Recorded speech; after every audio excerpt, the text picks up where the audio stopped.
From Ford Video Guy Studio in Salina, Kansas, it's Law McArthur Live with Tim and Sarah.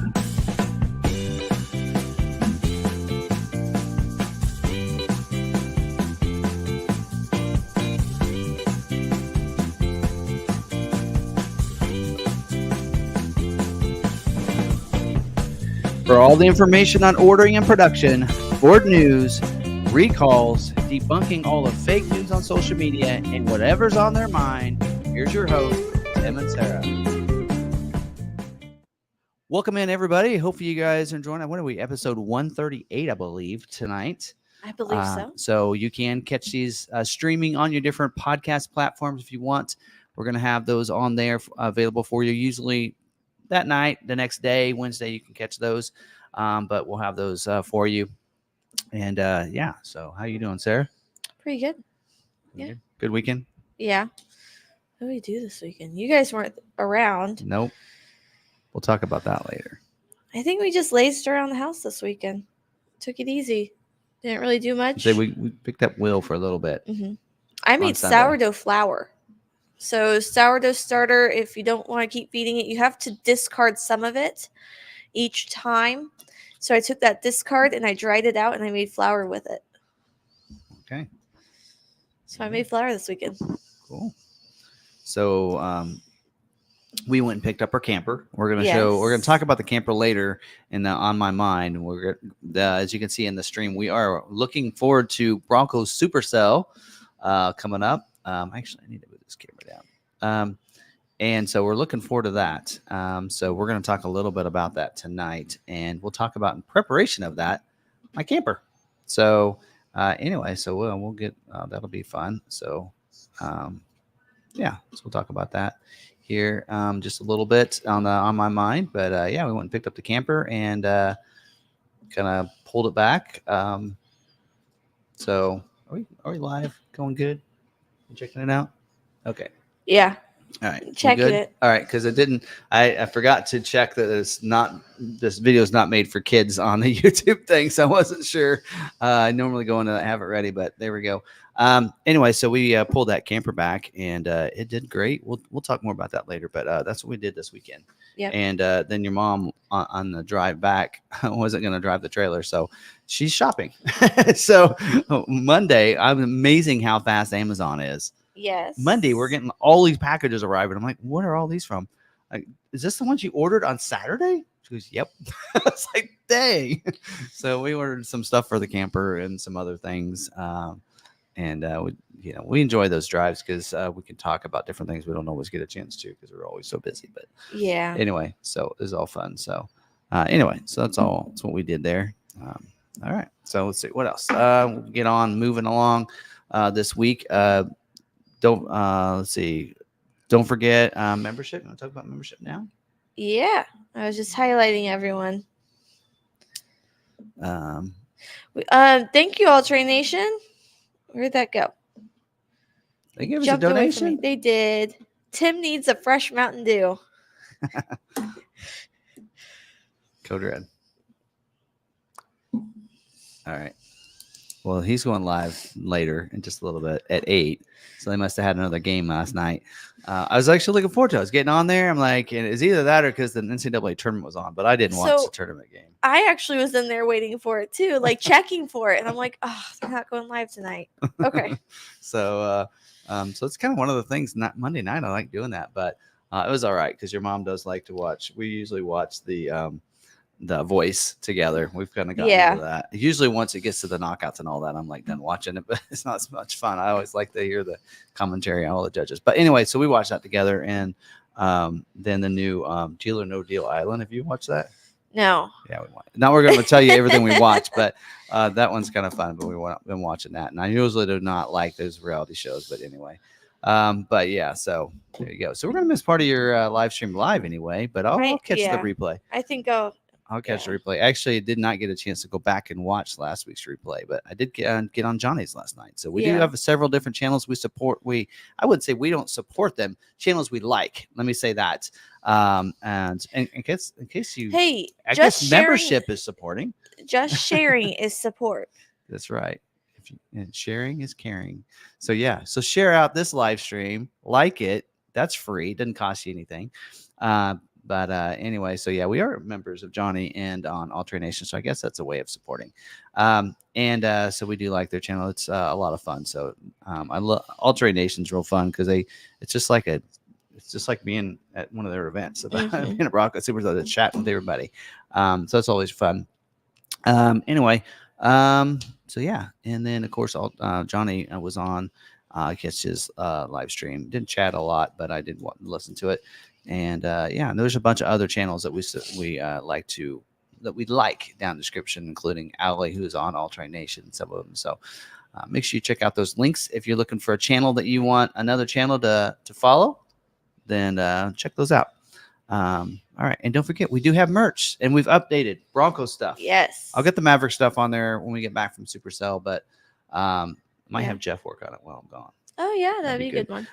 But we'll get some Maverick stuff in there, like dig the offset. We got some different phrases that we like that we put on some shirts with our Bronco and Ford Video guy. So yeah, I don't know who mine's it not was. in yet.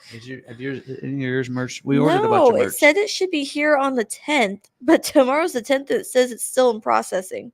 Yeah, mine says the 12th. So I hope it's here before Supercell because that was my plan. So anyway, there's merch if you want to check that out. The link is down in the description. All right. Shall we do? So speaking of dig the offset, I saw a Maverick at Arby's. I was getting dinner tonight, and their tag said 430 days, and it's a Maverick. How many days they waited? But I saw that their windows rolled down behind me, and I was like, I dig the offset. And they were like, yeah.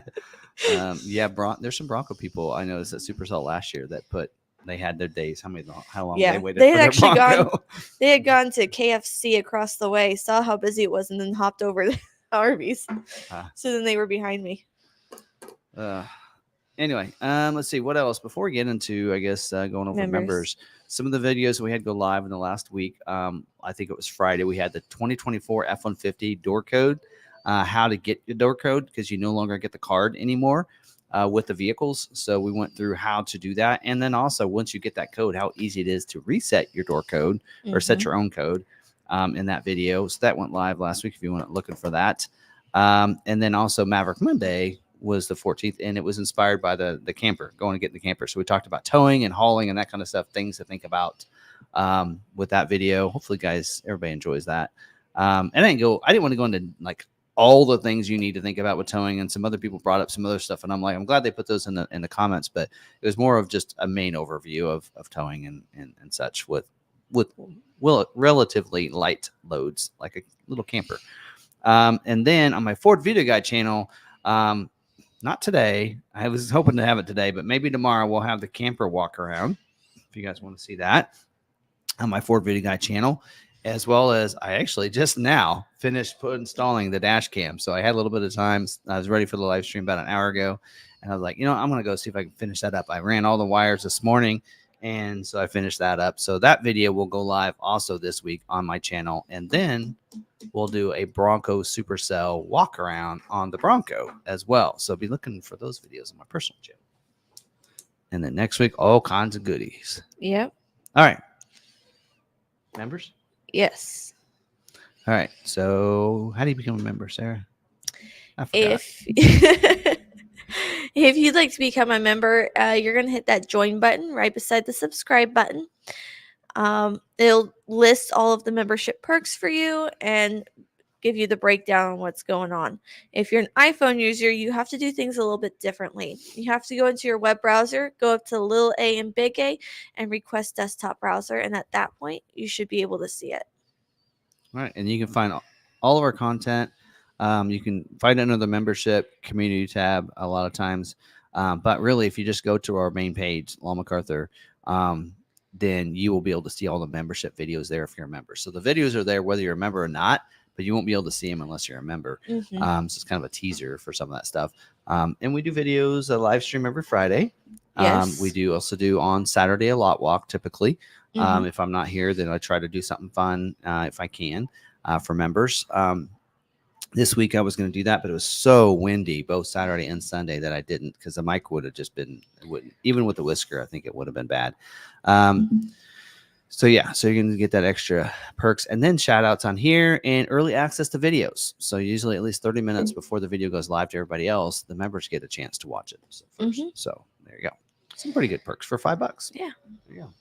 Anyway, and we like our members. So, and they're all highlighted in green. We also have a Discord. Yes, we have a Discord too. It's fun. They're doing sticker swaps. Yeah. Did you create that? Yeah.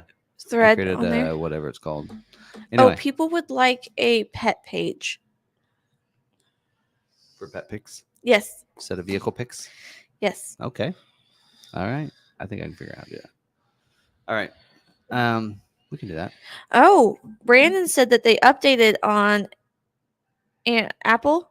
You can now join YouTube membership with the push of a button. Oh, there we go. So we won't have to mention that anymore. Okay. Cool. But they have to have it updated? I don't know. We'll just tell them if they can't see it. Pull up the web browser and desktop. All right. Okay. On to our shout outs, because I have like 34 in here. Yes. We're chatty tonight. All right. All right. We have Henry Stoyer standing by. No other distractions. You get his scheduled. We have Brandon Jones. Howdy. All Terrain Nation is, of course, in here. We saw that. Ridgeview might be not as present as usual tonight. He's feeling a little under the weather, but he will listen and watch. Hopefully you got a chance to enjoy yesterday's solar eclipse, though. That went right through Maine. Yes. So that's probably how he got. We need to tell members to throw any photos they have into the Discord. Discord, yes. We want to see those. Here we had like, what was it, 83%? So it 87. Actually, if you didn't look up with the glasses, you wouldn't even know that there was a moon covering half of the sun. So 80% of the sun, because it's still like, I was expecting, I'll wait until it gets a little dark out there, and I'm like, nope, it never did. So, but it did get darker. Yes. It felt like there were storm clouds. Yeah. It was kind of like it was like cloud was going over. Yeah, somewhat like that. Yeah, it kind of felt like a stormy day rolling in. Yep. It was kind of cool. There you go. Okay. We have Alan Evening from the PNW. Brian Foster's here. I hope the members will do their best to behave and help you out. He actually said down here further, we might need another moderator well, no, we don't. Ridgeview's almost always here, very rarely, and then we have Niles. Yep. I don't like to have too many moderators. Yeah. Brian Foster says, my daughter borrowed the 24 XL Maverick we just bought from Mom McArthur, and she won't give it back. Maybe road trip number 3 from Salina, Kansas. There you go. I'm thinking of selling mine. I don't know. We'll see. Yeah. Maybe I'll just wait for the Mach-E and then decide. But I got a camper expense now, so I might need it. Oh, I better get insurance figured out on that. Oops. Yeah, you might want to do that. I don't have to tag it. I no. realized Kansas. It's less than 2,000 pounds. Yep. We found that out with ours. That's nice. So I'll get one of those little tags that says under 2,000 or something, and that's all you need. I'm like, I can't personalize it? No. Ford Video Guide trailer. Okay. All right. We have Aurora saying thank you for Ridgeview. We have Niles here. He is one of our moderators, and he's our in-house aftermarket specialist. So if you have any questions, you can drop him in there with @NilesGridley, and he'll help you out. And he'll be co-hosting next week. Yes, we haven't talked about that. No, next week I won't be here, so he won't be here. You guys are gonna hold it down. We're gonna have a live stream, and two of you hold it down. I'll be taking over. Niles will join me. Yep. Yeah. Should be a fun evening. Just don't do anything that Ford will shut us down for. What does it say? It is a challenging thing for me, I know, sometimes. I don't know as much as you do. Well, still. I'd like to know more. CP, hey from Phoenix, so excited. Can't wait till Monday to get on the road. I've packed and unpacked the Bronco a dozen times in my head. Is he headed to You going to Super Tennessee? I think he is. We have Jack Evans. If you are, catch up with me. We'll talk about that later. Yes.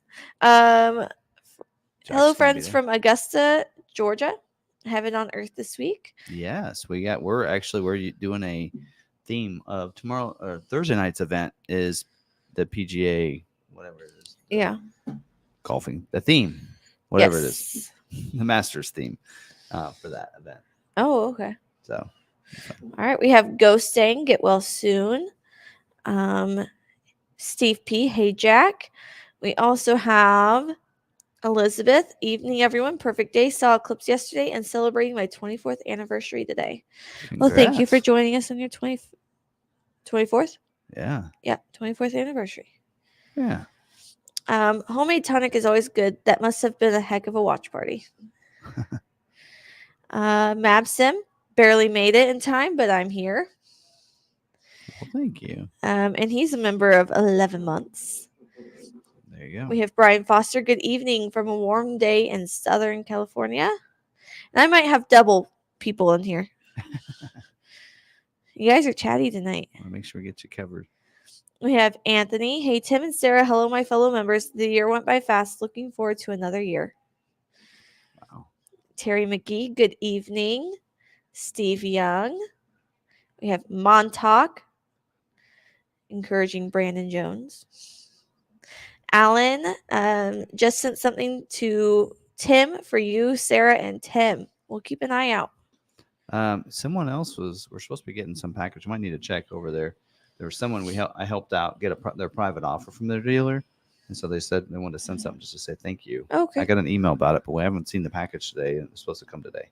So we might tomorrow check with parts and see if it came over there. Feel better for Ridgeview from Mabsim. We have Gino Abbing. Good evening, good fellas and gals.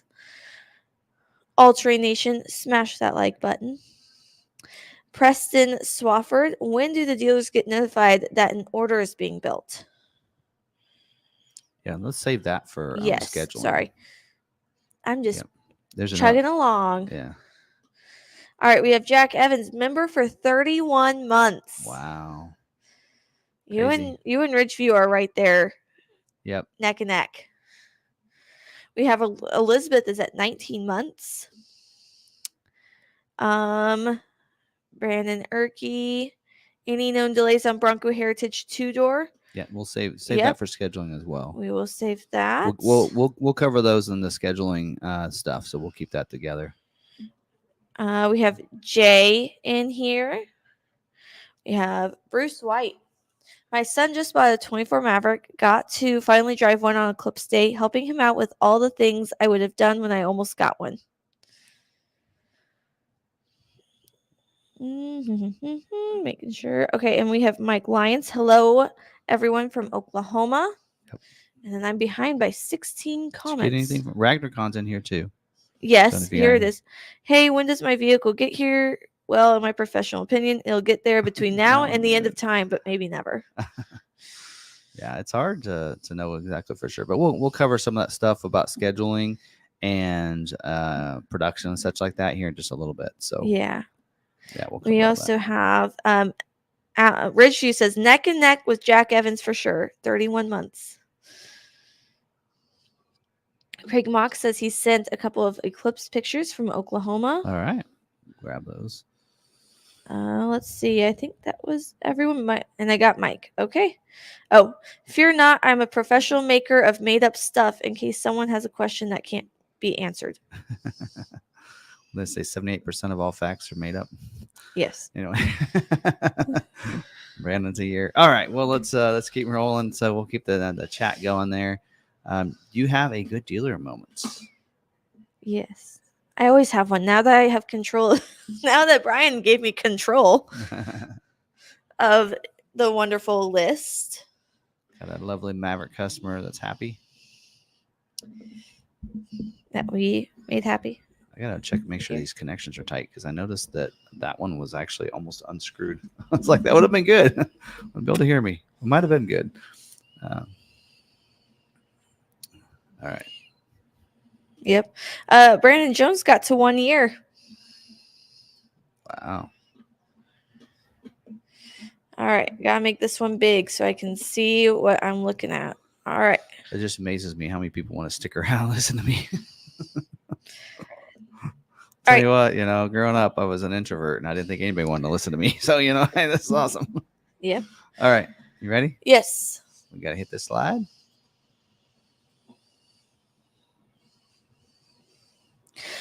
We have Mike Jones Ford in Estanoli, Georgia. Salesman was Robert Thompson. Let's see what they have to say. If I can get pulled over. Okay. After dealing with several shady Ford dealerships in my area, Mike Jones Ford was great. My salesman was Robert Thompson, and he made the process simple. I ordered my Maverick, and there was no pressure for dealer tricks. My Maverick was sold at MSRP minus X-Plan discount, which was over $900 in savings. There were no mandatory dealer add-ons, no market adjustment, and no down payment required. It even came with a full tank of gas, and I later received a steel travel mug and cookies as a small gift from the dealership. All in all, it was the best and most transparent car buying experience I've had. So that was Mike Jones Ford. That's pretty cool. So that reminds me, I got the camper and they gave us a bottle of champagne and a rose. Really? Yep. Your mom doesn't like champagne, but she didn't say anything. So you want to take that on our trip? Like, make mimosas. I don't like champagne. Anyway, get some orange juice and make some mimosas. So we went to Tennessee last year. We got some wine. We like to have local wine at the local places, and I remember got a bottle of wine. On our way to Lake of the Ozarks, we'd stop at a winery, and you and Mom would do some tasting. Remember that one? We stopped, and it said, "Oh, that looks just like the Dark Horse emblem." Yes. Back when we went to St. Louis. Yep. Anyway. Good times, good memories. Okay. So I did actually have someone ask me about this list. They said, "Why do you have this list when all the good dealers in my area, all the dealers in my area have been, I've had struggles with, but you have them as good dealers?" I'm like, well, if you look at our responses, I only have one response per dealership. If I do have a response for that dealership, the more responses I get, the better it can be. And if you look at one, I have 5 responses for one dealership. 3 of them were negative and 2 of them were positive. So it's put as a warning / good. And we have the good salesman in there. So that way, if they want a good experience, check with these salesmen. Sometimes a bad experience is the salesperson, not necessarily the dealership. Yes. So having that good dealer in there with that salesman helps maybe try a different salesman at that dealership.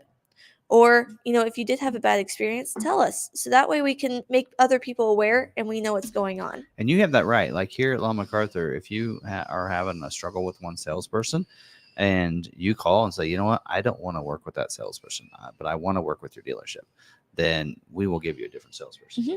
And no harm, don't need to worry about it. I mean, just move on and such. So, but we want to make sure you have a good experience. And, some people just don't jive with some others. I mean, Yeah. There's some. Most of ours, one of the things that we like about our dealership is that we always say that you don't need to be a good salesperson.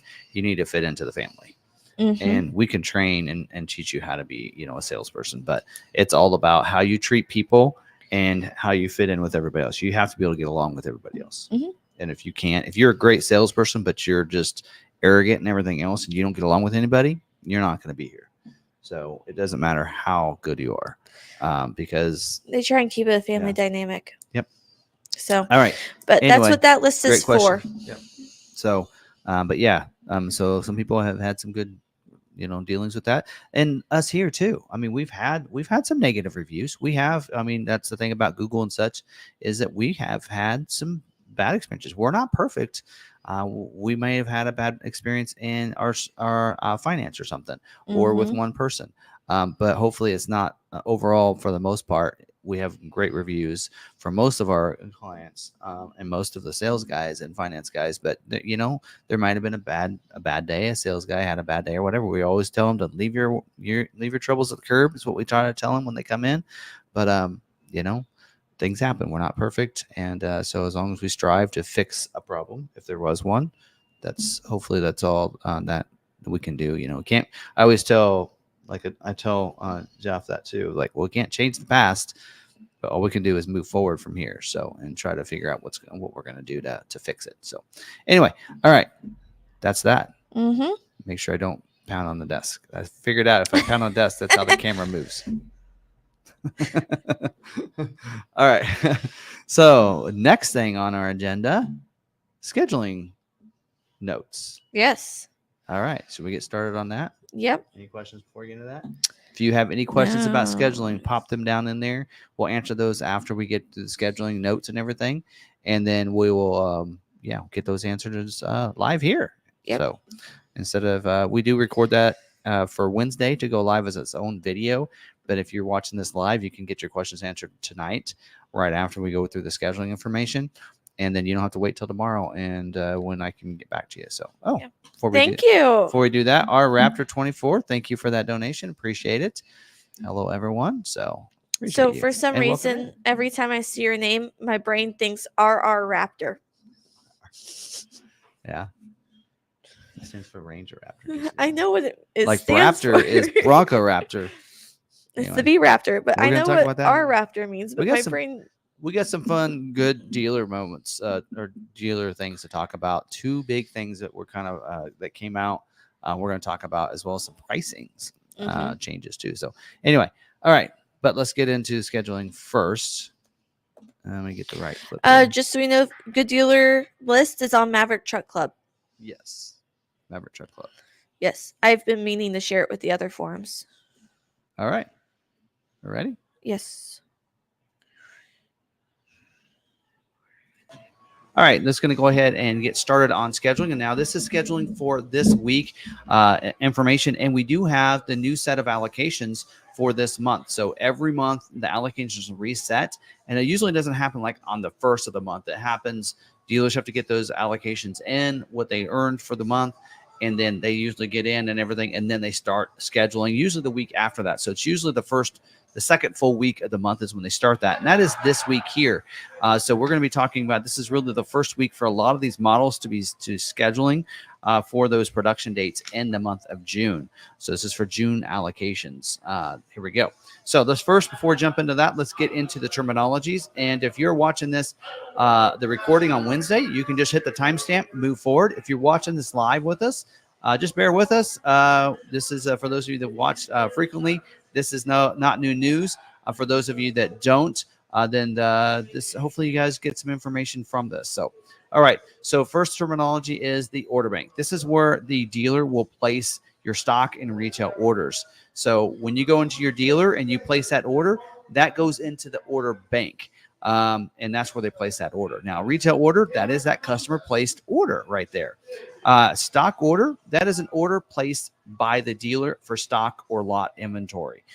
So that's, when they don't have any retail orders, they get allocations, they need to stock up their inventory. And that's how you would see vehicles on dealer lots, is those stock orders and orders not taken by those retail customers. Now, those orders are put in with the priority code. Retail orders are put in at anywhere from a 03 through 19.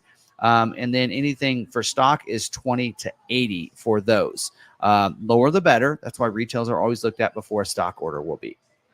Scheduling, that's what we're talking about here, where Ford is going to schedule an order for production date in the future months. So we're talking about June. So we're going to be scheduling this week for June dates. So we're talking 2 months in advance, right? A lot of these models. Now, allocations, that Ford gives dealers allocations to schedule their orders with.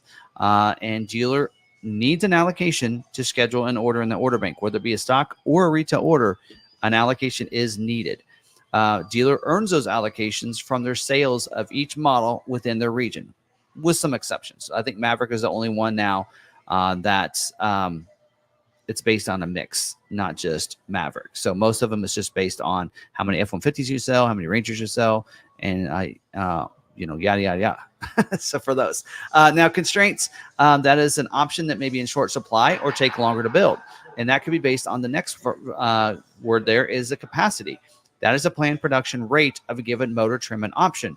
For most times, that's going to be the same every month in and month out for that model year. And so when that constraint comes in is when the orders that are placed exceed the capacity. That's where we get a constraint, and that's where you might need to think about whether or not you want to take that option or that motor or whatever and maybe switch that to get yours quicker.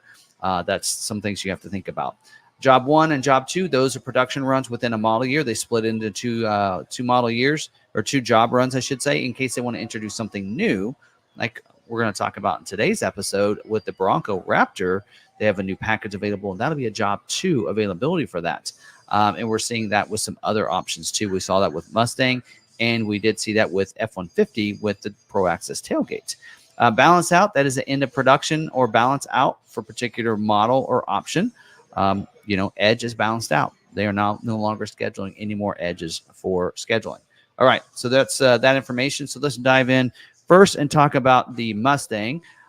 So Mustang is, they are scheduling for production weeks, the weeks of June 3rd through June 24th.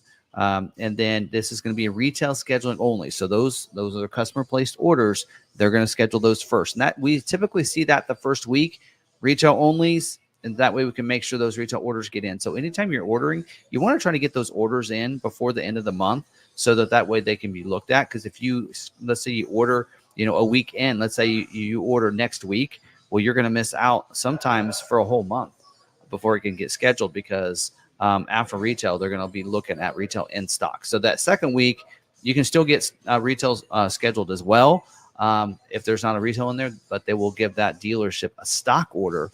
So then they may run out of allocations, and then that retail doesn't get built the last couple of months or last couple of weeks within that month. So hopefully that makes sense. All right. It does say in here to speed up the scheduling of orders with the Night Pony package, we encourage the dealers to modify their orders by selecting the shadow black paint color. So that will help get those scheduled if they want the black. It does say in here the Mustang Night Pony package with the black painted roof is only available for retail scheduling and is currently not available for stock dressing at all. So that means we don't being able to configure those in that way. Limited availability for the Dark Horse appearance package. Also the black painted roof.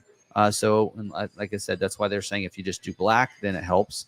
Also limited availability for the 19 by 9.5 in the front, 10 in the back, tarnished, dark painted low gloss alloy wheel. That's going to be on those GT Performance package vehicles. Also the 19 by 8.5 Premier polished aluminum wheel. Exhausted availability for the Night Pony package.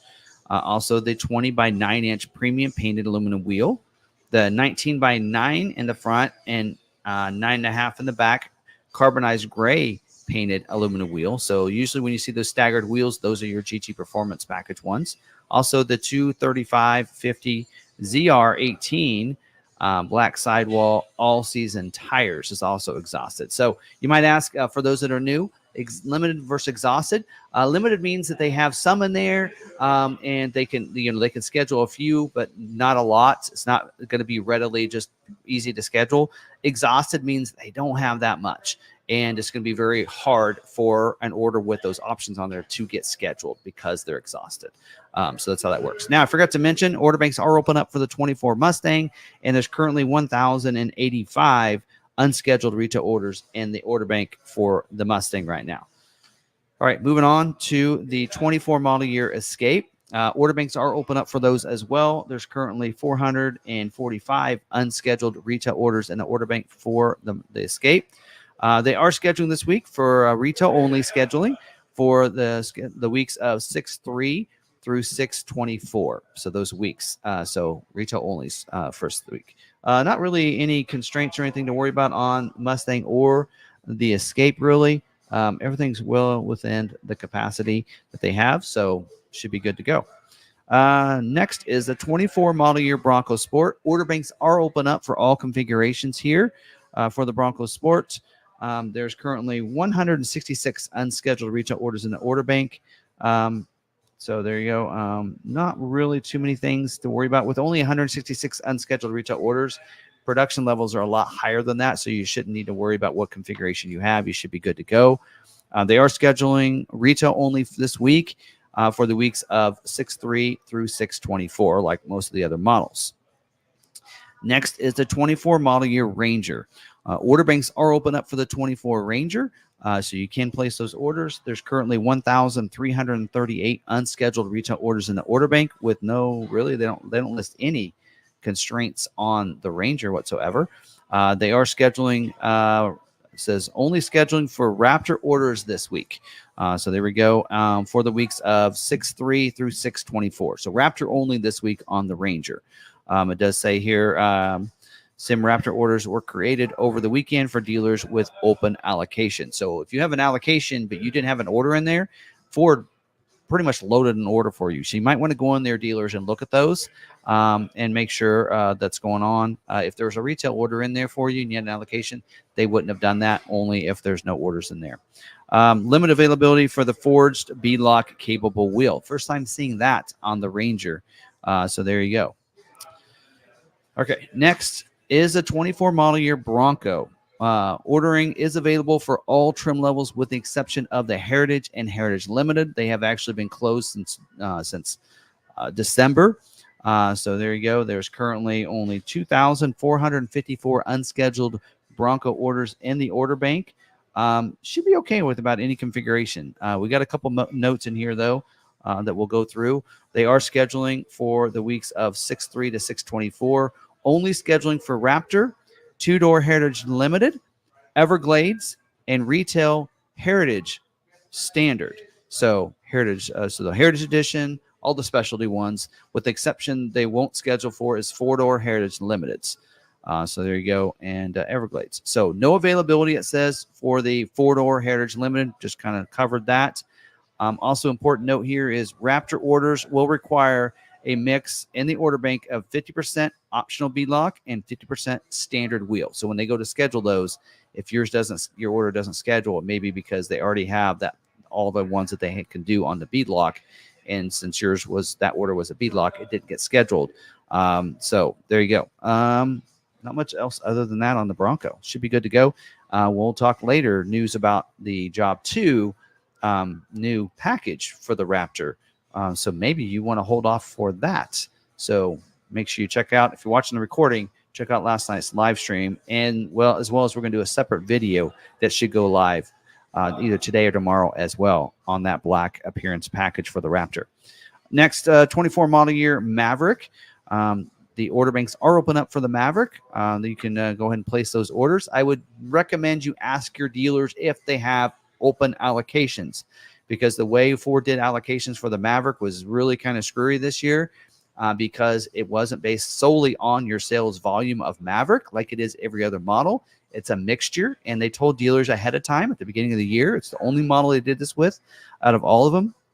For 24 model year, they told the dealers how many allocations they're going to have, and they are sticking to that. We've had 4 months of zero allocations because we got all of our supposed estimated allocations, even though because of our sales volume, we are way over that. In fact, we have a deficit of allocations, but they're going, you're welcome, Kansas City region, because they're going to you guys. You guys, the Kansas City region is going to be benefiting other dealers other than us for our allocations, because those will go to them that we earned.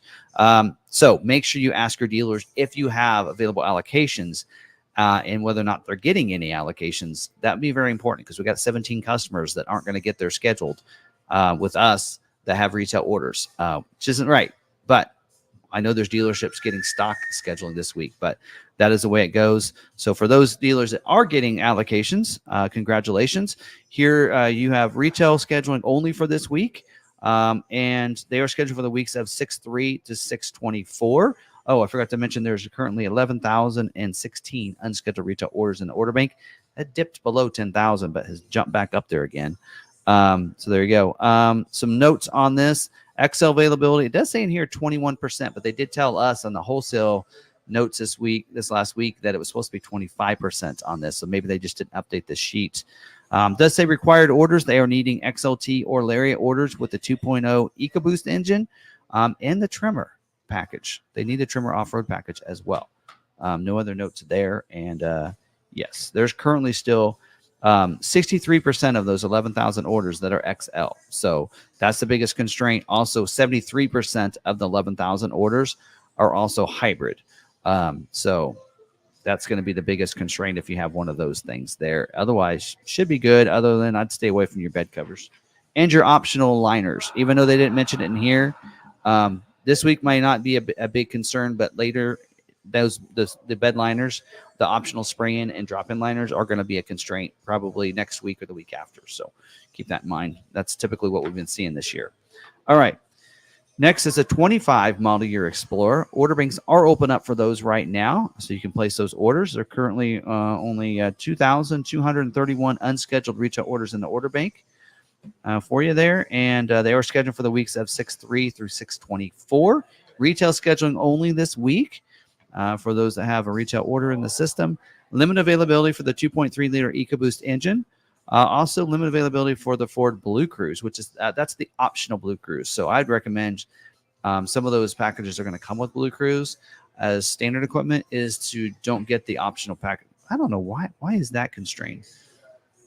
So I guess it'd be vehicles that don't have Blue Cruise as standard equipment is the ones. So adding that on there has been a constraint now, it looks like, for the 25 model year Explorer, which is crazy. Because I think Blue Cruise is standard on the ST line and above. The only thing that's not as active. So, and then the 2.3 is limited, and that's the motor for the active. So I don't know what they're going to schedule here. It says exhaustive availability for the active, which we just mentioned, ST line and ST. It even has that.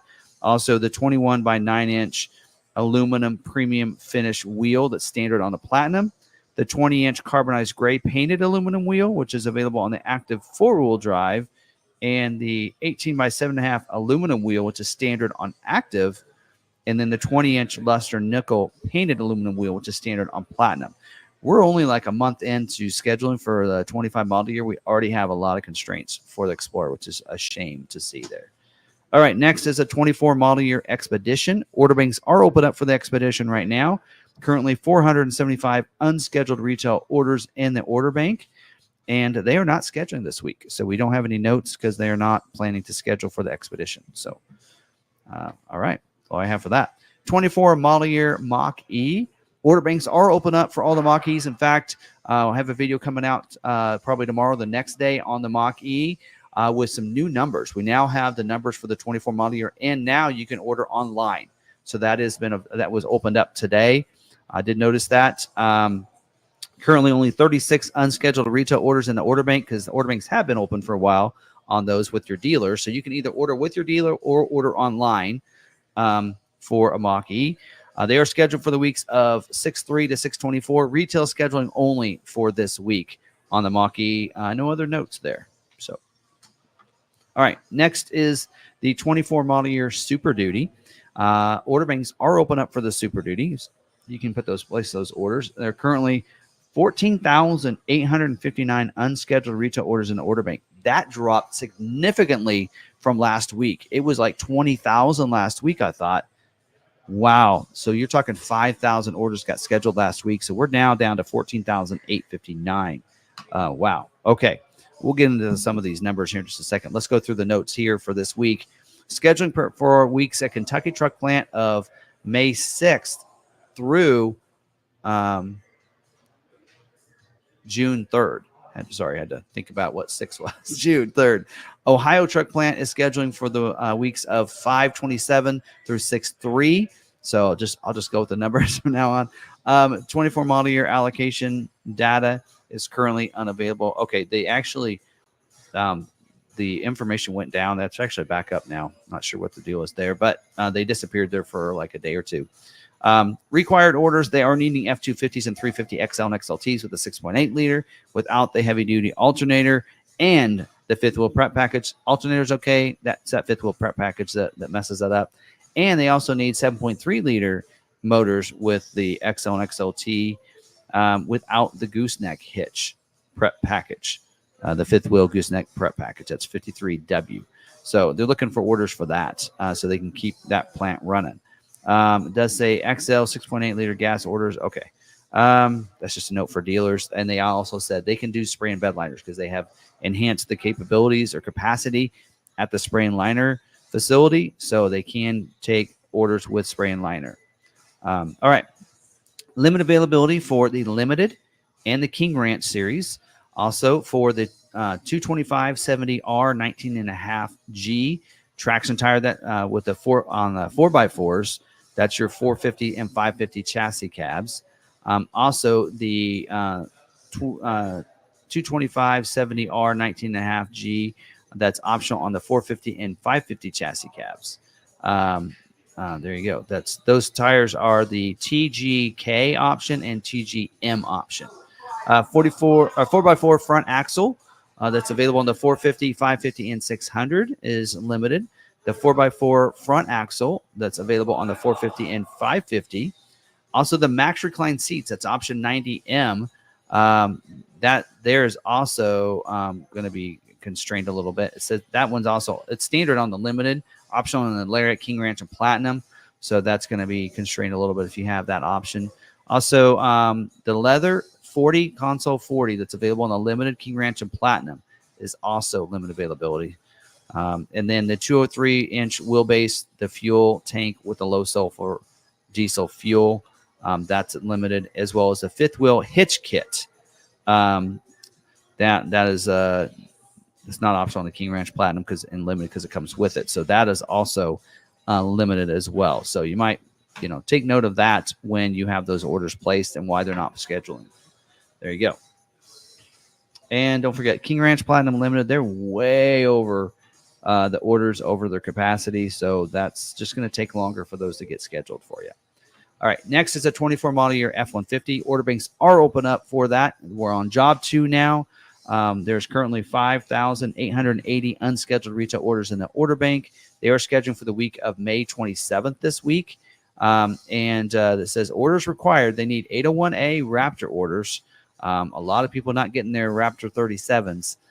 That's been a hard one. Also, it does say orders required with a tow haul package in any of the available max tow axles. So if you want a tow haul package, you need to make sure you have either axle XL5 or XL7. That's the 355 max tow electronic locking gear ratio, as well as a 373 max tow electronic locking gear ratio. So you need one of those two to get your the tow haul packages scheduled for this week. Yep. So that's all notes I have for that right there. So should be okay about any configuration really with just that many number of orders. All right. Last one is a 24 model year Transit. Order banks are open up for the Transit, so you can place those orders. There's currently 5,978 unscheduled retail orders in the order bank. They are scheduled for the weeks of 6/3 through 6/10 for those 2 weeks. They're only scheduling e-transits this week. So those that don't have an e-transit order, you're going to have to wait another week. But there you go. So that is all the scheduling information. Again, that is for this week only. That is not for the entire month. They're doing a lot of retail ordering this first week. And this is for dealers' new allocations that are going to go into effect for this week of scheduling for mostly June production dates. So, all right, there you go. Now, if you have any questions, if you're watching the recording from Wednesday, drop those questions down in the comments. We'll try to get to those as quick as we can. If you're watching this live with us, Sarah, let's go take those questions. All right. By the way, that was pre-recorded. We were testing out for next week, so that was actually pre-recorded this afternoon. So if you heard some voices in the background, that's because the guys whistling are pretty loud in the showroom. Niles, you were one of them, actually. But anyway, so you might hear that next week. But so I actually thought about doing that every week because it's kind of nice because then I can actually look through any questions. But you guys weren't really chatty about questions. I told them you guys don't get very chatty. Anyway, so if you have any questions, here we go. So I think we actually tagged a few of those.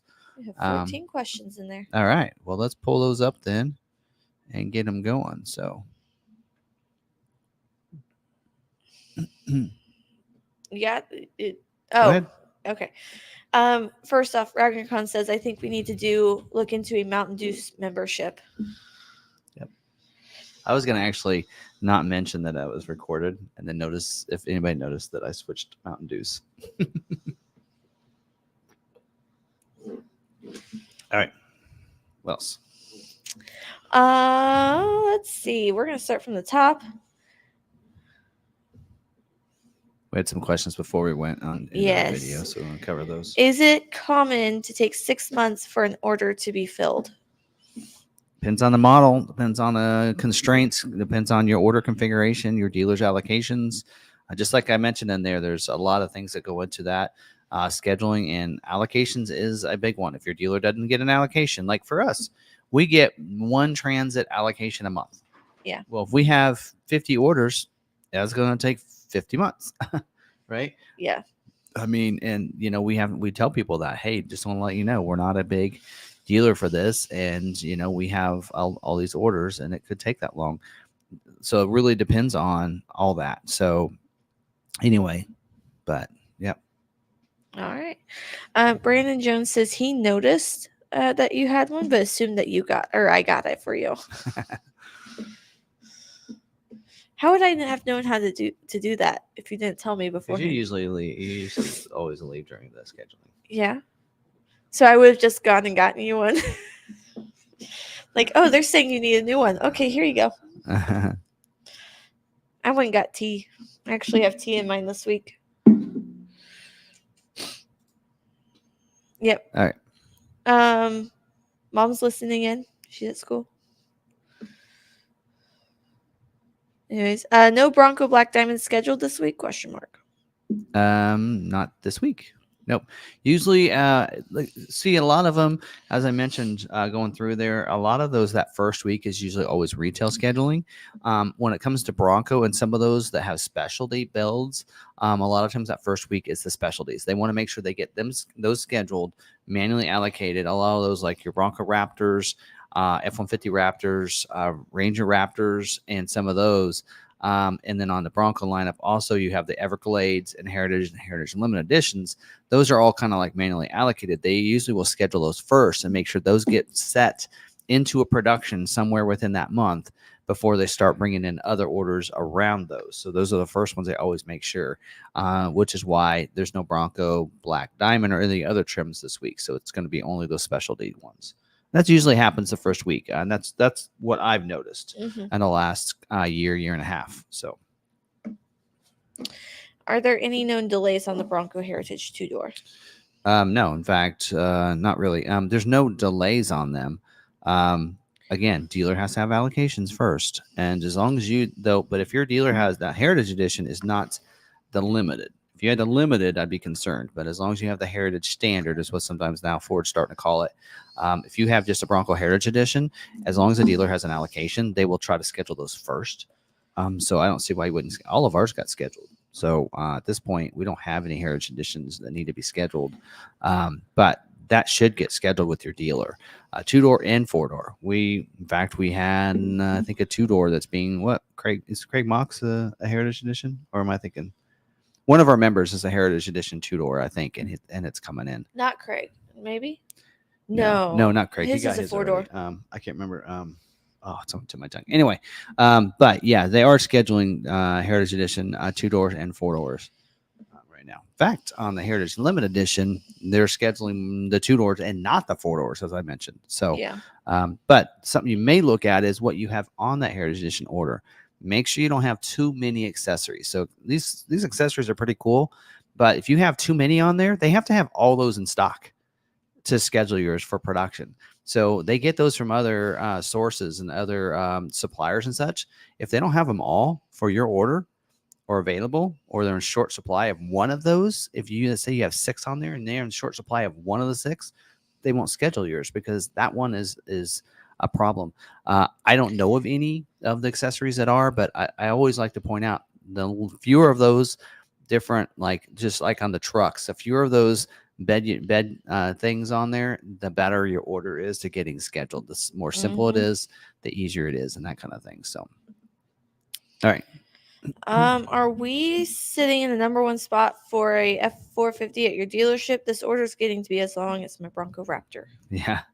Well, and we've mentioned several weeks right now, 450s are not getting scheduled. I think it has to do with that tire.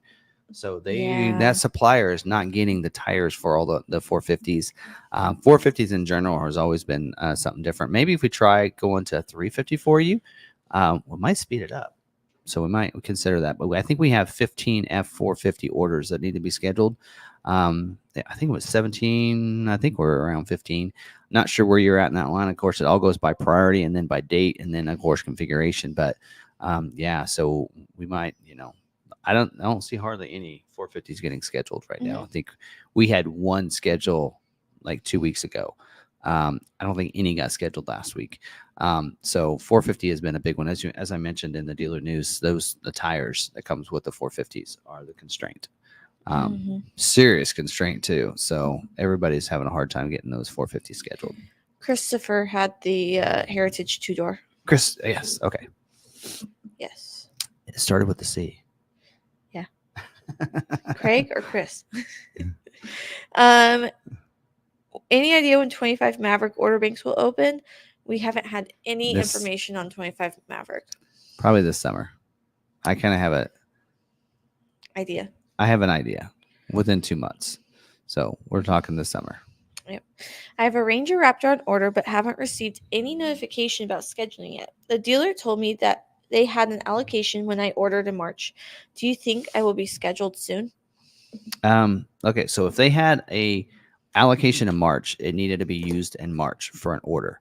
If your order was in there when they could schedule the Raptors and they didn't cancel scheduling, then it would have gotten scheduled. So hopefully it was a situation where because there was like 1 month where they canceled Ranger scheduling and they didn't schedule. So hopefully it happens for you this week. So we'll have to see. If you do, come back next week and let us know.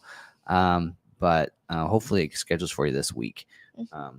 Look for Thursday. All the scheduling happens on Thursday. So, but again, it depends on that dealer having that allocation. So if they had an allocation and yours didn't get selected, that means they had another order in the order system already that was ordered before yours. Because a lot of times they will look at those dates and when on those Raptors when they were ordered. And like I think we have like 3 or 4 orders in our system. Well, the next we have an allocation. The one that was the oldest will be the one that's chosen. Yeah. So if they had another order before yours, it was probably selected with that allocation. So hopefully you get selected this week, though. Yeah. So along with that, do you have a number for the unscheduled orders in the order bank for Ranger Raptor? Nope. They include all Rangers together. So we have no clue. And really, here's the kicker on all Raptors. A dealer can have as many Raptor orders as they want in the system. It doesn't mean they're going to get scheduled. Again, allocation has a lot to do with it, whether it be any vehicle, any line. A person can have 100 Bronco orders in there, but if they only get 10 allocations, they're not on Ford's not going to give them 100 allocations that month because they have 100 orders. Just like with us, we have 17 unscheduled Maverick retail orders in the system. We got 0 allocations. Ford didn't give a care that we had 17 orders in there. They gave us 0 because they said we already earned ours for the year. So it's the point right now where you got to tell these customers, unless Ford's going to give us some allocations, you might put an order with another dealer. We did that. We told Brandon that. So he did. He placed an order with another dealer, and we did get him scheduled because his was an EcoBoost FX4 or something like that. So it's scheduled because that's what Ford was looking for. Because they did give us a couple. There was a dealer that evidently turned down a couple, and we were able to grab theirs. But anyway, so that's kind of how that works. So, yeah. All right. Is it better to order with dealer or online, or does it matter? There's only one model currently right now that you can order online, and that is the Mustang Mach-E. No other vehicle you can order online. So you have to order with the dealer for everything else. On the Mach-E, you can do that. You still have to. It's still going to go through a dealer. So if you order online, like the shop and buy that's opening up, which we're going to talk about here in just a little bit, you can order it online. You have to still pick a dealer. So that order is still going to funnel through that dealer. So I don't know. You might as well just make that connection with that Model E dealer and start with a good salesperson and then have them place the order. Now, the great thing about ordering online is your order's in.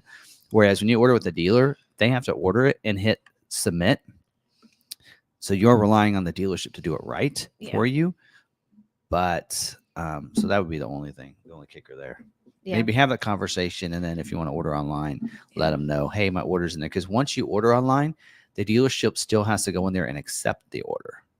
We do that with all of our Lightnings. So Douglas actually looked that up for us. It's the 2024 Ford F-150 F450. Tire size is LT225 over 70R 19.5. Okay, well, I went over it in my notes. The one that's constrained is the 225. Yeah, 225 70R 19.5 G tire. So that's what it is.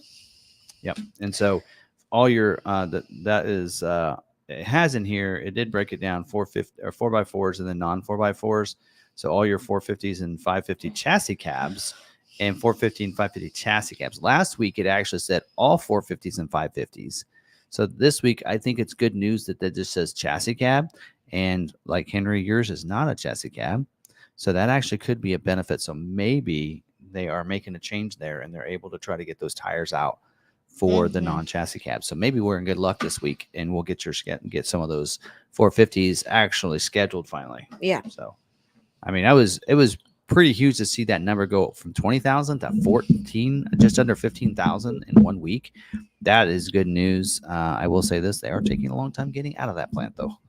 Yeah. We have a bunch of them been sitting there for like a couple weeks that have been built. So anyway, but getting it scheduled for production date is the first step. Yeah.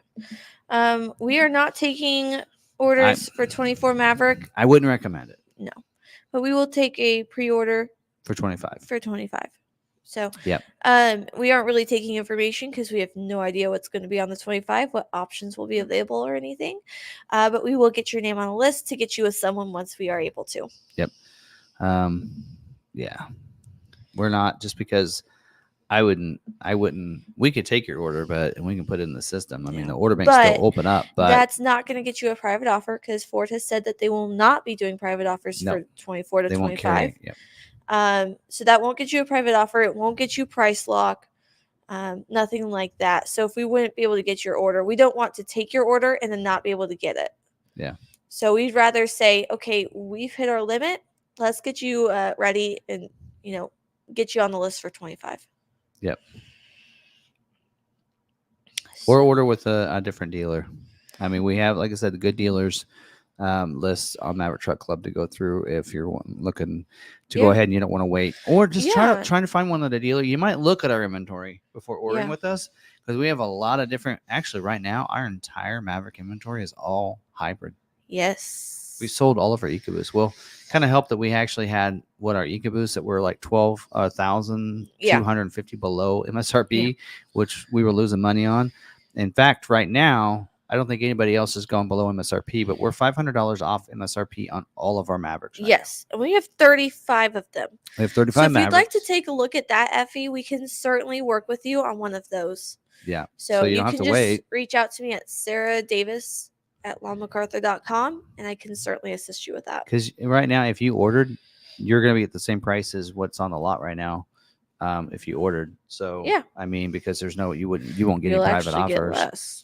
So because usually we usually do MSRP on that. And going to the reason we're discounting is we need to move. Yeah, going over to 25, you'll probably see a price increase, just because we do see that with model year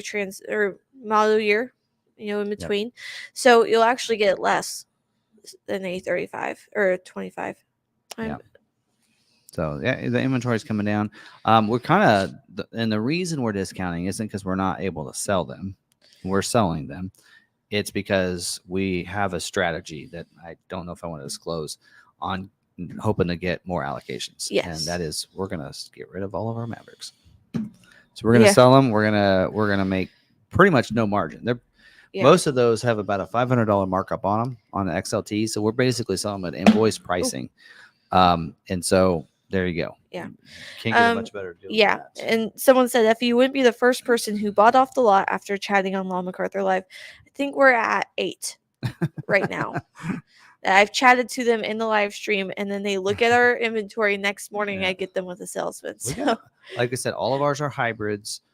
We have a bunch of XLTs, a couple Lariats, a lot of XLs too. Because right now, like I looked, we have nothing but XL hybrids, other than I think Brandon's the rest of the year, or the rest of the ones that are scheduled. All the ones that are in transit right now are XL hybrids. Yeah. So, and those are all for customers unless they decide not to take it, and then it becomes a stock vehicle. then we'll discount $500. Yeah, those were not stock. Those were all ones that were ordered for people that were not able to take them any longer. Yeah, we're not still able to order a stock one because we still have retail orders. So. Yep. All right. My Lightning has a secure key code in the glove box, but no actual door code panel. That's unusual. So you don't have a keypad on the outside of your door? Because usually you get the card, you'll have a keypad on the outside of your door. Unless that's what we're talking about. Unless they had multiple vehicles that they were setting up at one time, and they got that into the wrong vehicle. We're talking about the keypad entry on the outside of your F-150. I think, unless it's a Pro version, it should have it. Yeah. Maybe XLT 311A doesn't, but 312A should have it. So that's what we're talking about. Maybe he's confused on what we're talking about. We do not know when Bronco Sport's coming out with a hybrid, or if they will. Or if they will, yeah. Hopefully they will. We're going to talk about it. I'm hoping. Things here. I'm hoping. Let's see. Ford special offer 11202 has residency requirement. What does that mean? Doesn't that mean that they need to be in that state or specific location? TMA or whatever. Yeah. So rebates are always based on your zip code. So it doesn't matter if you order from us, it doesn't matter. Rebates are based on your zip code. So if California has a special rebate that's available and Kansas does not, it's based on your zip code. So if your California dealer give it to you, so can we. So that's typically what they're probably talking about right there. And especially right now, there's some Conquest rebates that are available, like Bronco Sport and Bronco have a Conquest for Jeep owners. So if you own a Jeep, you get an extra $1,000. They're doing that with Mustang as well, with Camaro, with Chevrolet and Dodge. So Dodge, I think Challenger, Charger, or Chevy Camaro gets a extra $1,000 rebate as well. Yeah. I think those three. That's it. I don't know of. All right. On Conquest.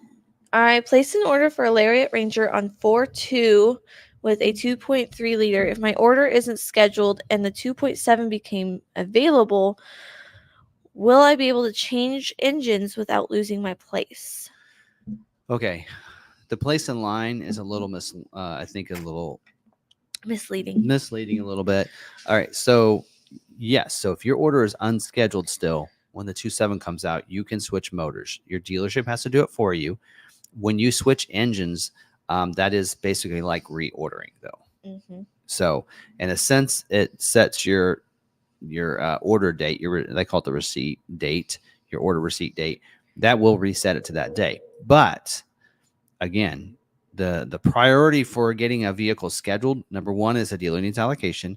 But then the top thing is the configuration that they are looking for. So if they are looking for like XLTs, 2.7 liter, whatever, that is going to be the order. Now, the only way that won't happen is if there's a constraint on something that you choose. So then that's going to be, they're going to be looking at that configuration. Then third and lastly is when you ordered. So again, if your dealer has, like for us, we have Ranger allocations, I think 6 this month, but we have like 0 retail orders. So if you order with us, it doesn't matter where your place is, you're going to get scheduled. So again, that your dealer could be the same way. So you need to check with your dealer how many allocations, how many orders they have. Then you can make that change, and it really won't affect your order if they have less orders than their allocations. If that makes sense. Okay. All right. I found out on Monday that my F-150 Lariat is in production. Very stoked. The window sticker says the build is still April 15th. Does this mean it will still be another week before it gets started? So the in production status covers a whole array of different statuses under one big umbrella. Basically, in production starts when it gets sent to the plant, and it comes out once it's released. Mm-hmm. So from the time it gets sent to the plant, your window sticker is printed at the plant to get it started, to the point when the plant goes, okay, we're done with it, take it to the rail yard, it's in production. Yeah, so it stays within production. So basically, they're getting prepped for your order. So it still has a build date of the 15th. That that's still in play. The reason it says it's in production now is because, like she said, they need that information so they can make sure all the parts are ready when they go to build yours. Because they're not going to start building yours and go, oh, let's see. Oh, this one has this, this, and this. Hey, I need that over here. No, they already have it ready in those stations, ready racks. to go. Like they have racks where they load up, like, let's say 8 vehicles at a time. So they have racks with parts for 8 vehicles in order of how they plan to come through the plant. Yep.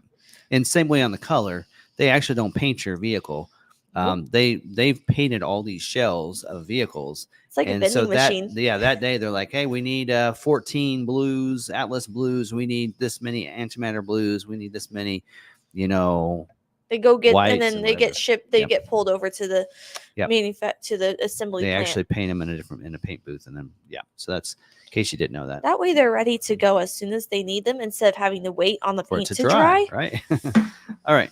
What else we got? Okay. Let's see. Interest rate on Maverick is standard rates currently. Yep. So that's going to differ, but depending on your credit and region. Ford's like standard rate is like 8 something, almost. Also 9%. Credit union, and you can go. So you can go through anywhere because there's no special rebates or anything or special incentives. Will Ford still have a job 2 for Ranger, or will they stay job 1 until switch to 25 model years since timing is so close? So I believe that's going to be like Bronco and a Ranger. Since they didn't start production until like December of this year, they're probably going to build through December of next year. Because of that, we probably will have job 2 for both the Ranger and the Bronco anytime now. So there should be a job 2 for both, because that 2.7 liter engine for the Ranger was supposed to be a job 2. Well, they didn't say job 2. They said late availability, which usually means job 2. And then we know we're going to talk actually just a little bit about something for the Bronco that's coming out, which enlightens us to something else that's also going to come into the Bronco for job 2 as well. So that should be happening soon, hopefully. All right. Especially since I highlighted this week. Fran said my Escape is already built, but the window sticker is not available yet, waiting for the shipment. So I've actually noticed different assembly plants have the window sticker available at different times. So Escape, I've noticed that Escape doesn't usually offer them for viewing until after it's shipped. Meanwhile, Maverick, you can usually see those while it's like once it's built. That's when you can start seeing it. F-150, you can see it before it's built. So I think it's depending on what plant it's at is when you can start viewing the window sticker. So while he can see his F-150 and he's a week out from his build date, and you can't see yours and it's been built, it depends on the plant. Yeah. Well, and sometimes there's glitches with those window stickers and everything else. All right. Well, if there's nothing else there. Nope.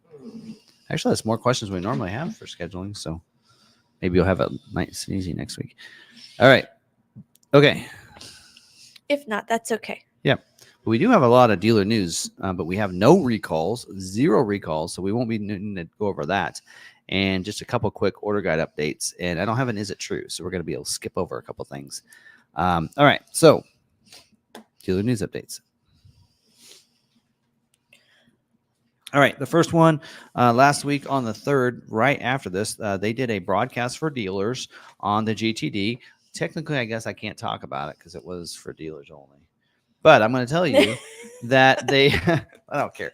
No, dealers had to enroll in the GTD program. So the Mustang GTD, if you don't know what that is, Google it. It's pretty awesome. It's basically taking the race GT3 – I think it's a GT3 – basically making a street legal edition of that race car. In fact, actually, because it's don't have all these requirements for the racing, federations and associations, that they can actually do other things fun to it that you can't do with those. Anyway, pretty cool. So they are going to be starting production of these. They're going to be 25 model years GTDs. And there is a system similar to what they did on the GT for that of who can get that. But dealers can sign up, because if somebody gets picked and they choose you as a dealer, then the dealer actually would take delivery of it. So there was a bunch of information about that and that process and how they're going to get paid and everything. MSRP is tied, can't be changed. Dealer can't do that. Dealer charges MSRP It is going to all be invoiced there and that kind of stuff. Dealer will get their money. I think they make $15,000 for every GTD delivery. Anyway, but they'll work with the customers to help with that process. So there's information about that. Also on the transaction delivery, they talked about all that kind of stuff and made sure dealers know to get enrolled by the end of this month, actually. So if you're a dealer and you're watching this and you didn't know about this, you have to the end of this month to enroll. It doesn't cost anything to enroll. If you don't have a customer that picks you that's getting one, then you're not out anything. This just allows you that if somebody wants to order a GTD and have you as a delivering dealer, they can do that. So anybody else, if you get selected, we'd love to be your dealer. Not just because it pays us $15,000, but it's just really fun experience to deliver that. Our owner got a chance to take delivery of it, and it's fun. It's a great experience. Anyway, so there you go. So that's that. I almost forgot about that. All right, this next one, the other day, I think it was on the 4th. Ford had actually came out and said that they're talking more about Ford updates on EV, hybrid, and the different plants in the manufacturing of the different things. I'm not going to read the whole article, but I do want to break out some different bullet points that they had. One is that Ford is going to continue to invest in a broad set of EV programs as it works to build a full EV lineup. In parallel, Ford is expanding the hybrid electric vehicle offerings. By the end of the decade, the company expects to offer hybrid powertrains across its entire Ford Blue lineup. That means Bronco Sport, Ranger, of course, Maverick already has it, and such. So hybrid is the first. Hybrid is an electrified version. In case you didn't know, it does have that combination. A lot of you Maverick people already know this. It does have that. So that is a first step of electrification. There's also plug-in hybrid, and then there's full electric. So basically what they're saying is they're going to dive in more with hybrid and tone down and getting ready for EV. So there's more in this. Equipment installation is underway at the Tennessee Electric Vehicle Center assembly plant at Blue Oval City, which aims to begin customer deliveries of Ford's next-gen electric truck in 2026. So that's not the Lightning.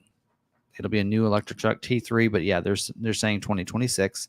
Expansion progresses at Ohio Assembly Plant in Avon Lake to produce an all-new electric commercial vehicle. So we're talking about a different, instead of E-Transit, it'll be an all-new electric van for Ford Pro.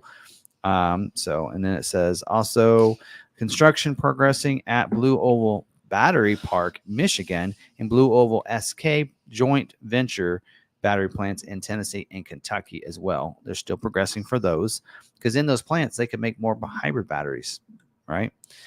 Ford reiterates commitment to its Oakville, Ontario assembly plant, which is what was making the Edge right now, as a company retimes the launch of the all-new 3-row electric vehicle to 2027. So we're not going to have a 3rd-row EV for a couple more years yet.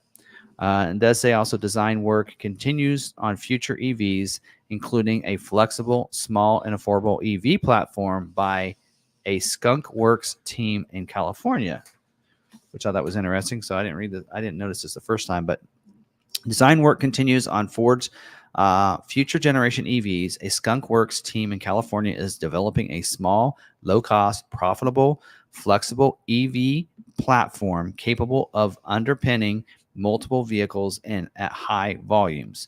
Alan Clark leads the growing team, which includes personnel from Automotive Power, AMP, following Ford's acquisition of the EV energy management startup in late 2023.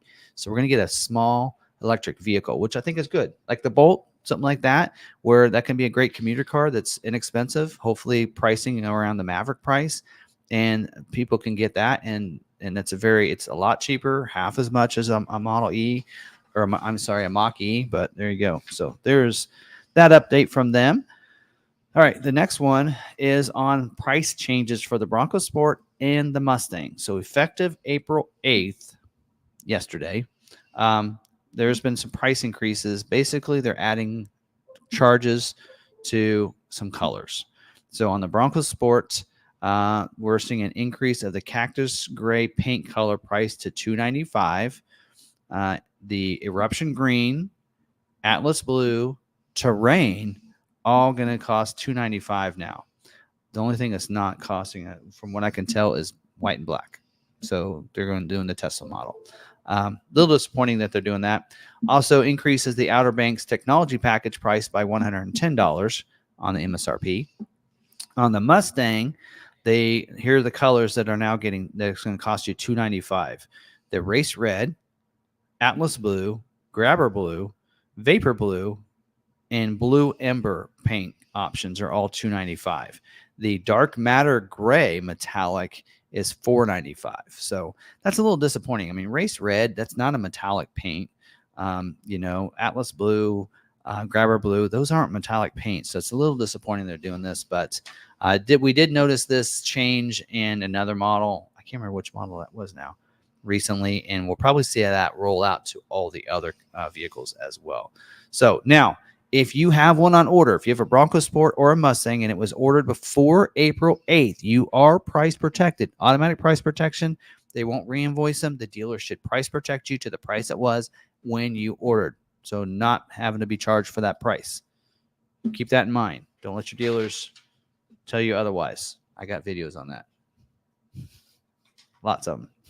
All right, the next one is a price change to a vehicle we can't even order right now, which tells me we're going to be able to order it pretty soon. Yeah. Otherwise, why would you change the price? All right, so this is on the 24 model year F-150 Lightning, effective 4/5, April 5th. Lightning prices have changed. So the Pro version did not change, which you can't buy a Pro unless you're a fleet dealer anymore or a fleet customer. XLT, which is your 311A, that went from $64,995 to $62,995, so $2,000 less.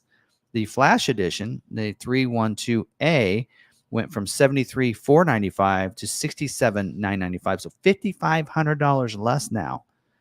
That is, I'm sorry, Flash for only $5,000. That's a good buy. Lariat 511A, extended range, that is going to go from $79,495 to $76,995, so $2,500 less. Platinum staying the same, $84,995. That's before destination charges, by the way. So these are effective April 5th. And one thing I noticed, we had some on order. They're not moving. Right. So these will be the new prices. So if you have one on order, you're not taking delivery, these will be the new prices. And they should show on your window stickers when they come in. So there you go. That's great news for Lightning. I also think because of that, we're going to start seeing Lightnings being shipped, but also hopefully order banks will open up soon. Mm-hmm. So that's kind of hopeful for me. All right. Now, next, two things we have are fun. This is going to be fun. The new, yesterday during the solar eclipse at the Bronco Off-Rodeo, Ford revealed the new Bronco black appearance package. Some of you have probably already seen it, but I do have some images we can look at. So, yeah, let's just do this. You don't want to see us. All right. The new black appearance package, you can see it right here. So one thing you're going to notice on this is that the black appearance package will come with a shadow black painted roof. Yes, painted roof. Shadow black painted roof to match your mirror caps. So those are going to be painted for you. So you can kind of see that picture right there with that black painted mirror cap or hardtop and mirror caps, which is pretty cool. Also, you're going to get a painted roll bar. So there you go. So now your roll bar is going to be painted as well. And the fender flares are going to match up. So I think those are actually a little bit different color. They're going to be black, and maybe they already were black, and maybe this is a way for them to use the fender flares that they've been making last year. There you go. Fender flares also all in that same shade. So anyway, so you're going to have that for all the different variety of colors for the Bronco. Also, we do have, a lot of people have been asking for this. In fact, I know TC Customs did this. They painted that skid plate. So we do have a matte black steel bumper. So it's going to be a black bumper there, skid plate, and tow hooks. So instead of having those silver tow hooks and skid plate, now it's going to be black to match up and give you that black appearance package there on that too. And then we do have some hood decals. They don't show the side decals, but you're going to have a hood decal and option for side decals, evidently, because this one I don't see any side decals on it on any of the images that I've seen. So evidently it's going to be two different options for those. You can add maybe the hood's going to come standard with it, and then the side will be an option like it is on your on some of the others. So there you go. You're going to have that. There you go. So I think, yep, that's it. So there you go. So the black appearance package is $495 option for basically $5,000 option for you, and will be available to go along with the Code Orange package. And it is a 2024, so that should be a job too, we assume. And since we're seeing a black painted roof, that does imply, and a lot of people, other people that that have more inside people than I do, has told me there's going to be a painted hardtop option for job 2. So hopefully we see that job 2 drop pretty soon and get a little more information on that. So we'll probably see painted hardtop and maybe peak blue for the Heritage Limited Edition coming up for job 2. But there you go. Yeah. Kind of cool stuff. What do you guys think about that? Ask you guys to drop your comments down there. I don't know what you guys think of that package. Is it worth $5,000? So yeah, black. I probably is. You got black painted hardtop, black painted mirror caps, the black fender flares, the black roll bars. I thought was really cool. And then the graphics on the hood, the painted skid plate. Of course, to be honest, it's just you're putting black instead of silver on, so that shouldn't be a cost difference in my opinion. They didn't mention in there, but it should be black wheels, I assume too. The black bead locks, I think, are those a standard bead lock? Ragnarcon can tell us. Anyway. I forget more than I remember sometimes on some of those. I go through so many videos, I tend to forget. Yeah. Anyway, all right, drop those down. Also, we're going to talk about, and I wasn't going to drop up images on this, but Mustang Mach-E information was dropped today. Been able to order the 24 Mach-E for a while. A lot of people didn't know this because it wasn't on Ford's website. But they dropped a lot of a bomb on the numbers finally for the Mustang Mach-E. A lot of people said so great, but they haven't really said what our numbers are going to be, what torque's going to be, range is going to be. We don't know any of this information. Why are you ordering? I'm like, because it doesn't matter. I want a GT Rally anyway. Right? Yeah. I don't care. I want a rally. I don't care what the numbers look like. I want a rally. Anyway, so that's why I ordered one. But here's some of the cliff notes here. The 2024 Mustang Mach-E GT with the Mustang Mach-E GT performance upgrade truly is going to be the quickest Mustang Mach-E to date. 0 to 60 in 3.3 seconds. They're cutting a half second off the time that is faster than the Tesla Model Y performance and the Porsche, is it Macan 4 electric. So it cracks the quarter mile in 11.8 seconds at 114 miles an hour. So that is also 0.4 of a second faster than what they were doing before that. So this it does say the performance upgrade combines innovative powertrain thermal modeling and control algorithms, and our new in-house e-motor helps to deliver the improved torque, an additional 100 pound-feet of torque compared to vehicles without the performance upgrade. We're going to get into the numbers here in a second. So the performance upgrade comes standard on all new Mustang Mach-E Rally. So it'll come standard on the Mach-E Rally and is available as an upgrade on all your GTs. So the GT can get this as an upgrade. It's an optional. It says the GT comes, customers can select the one-time performance upgrade when they order their vehicle at the time of purchase, or have the option to purchase the upgrade and enable it at a later date. I actually had a conversation on the forum, the Mach-E forum, because I told people that that's just a software update to get that performance, and they said no, there's got to be more to it. I'm like, well, yeah, the e-motor, the new upgraded e-motor, but allows for this, because, and this is a proof. This proves my point right here, is that you can have it or have the option to purchase the upgrade and enable it at a later date. That does tell me it's an OTA update. It's a software update to get you that performance. That's pretty awesome. All right, now separate from that, separate from the performance upgrade, there is now some standard upgrades to the GT for this year, such as the front seats. The Ford Performance front seats are standard on GT. The Magma dampening system and Brembo brakes, the front calipers, I should say, are all standard on all GTs. That was previously in the GT Performance Edition. They don't have the Performance Edition. Now they have the Performance Upgrade instead. The new rear E-motor developed in-house by Ford engineers that debuts on all trims. So this motor debuts on all trims. So all trim levels get a boost in performance. So we're going to actually go through the performance on all of them. Weighs less and helps to deliver improved torque across the entire lineup. Also, not done there, also increases our range as well. So not only get better performance, we have better range and faster charging. Oh, this is awesome. The 24 Mach-E SUV with available extended range charges almost 20% faster. So you can go from 10 to 80% in 36.2 minutes. So that's 8.8 minutes faster than the previous 23. So that's for the extended range. Standard range, go from 10 to 80% in 32.3 minutes, which is 5.7 minutes faster. Of course, this is all varying by chargers. So, all right, now let's talk about this. So the here's the range on these, the improvement you get. So 24 Mustang Mach-E Select with the standard range, rear-wheel drive, 250-mile range. That's 20 more than it was. It was 230 last year. The Mach-E Premium, or even the Select, technically, the extended range gets you 320, which is 20 more than it was. And then the Mach-E GT is 280, which is 10 more than it was.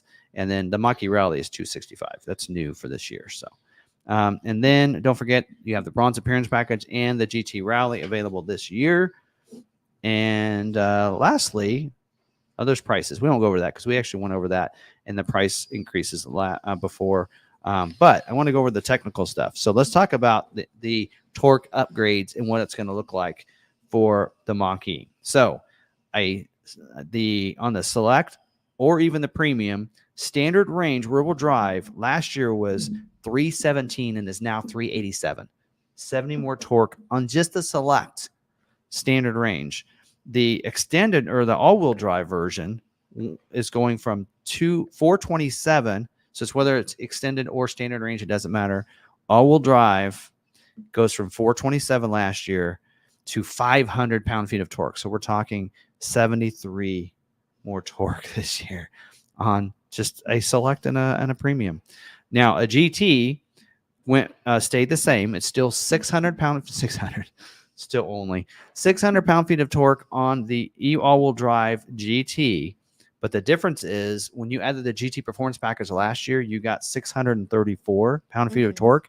This year, it's 700 pound-feet of torque. We're talking lightning speed without the weight. Yes. That is crazy. 3.3 seconds, 0 to 60. Whew. That is pretty awesome. Anyway, there you go. You can tell I'm excited. I thought, man, that's some nice upgrades. So now we have the numbers, and yes, Shop and Buy is on Ford.com now, so you can build it out if you want to, order it yourself, or just order it through McArthur Ford, because we have allocations available. I don't know about this month, but there are a lot of dealers around here that aren't taking allocations, and we are. We know how to sell them. So if you're wanting to put in one, let us know. We'll help you out. We'll hook you up.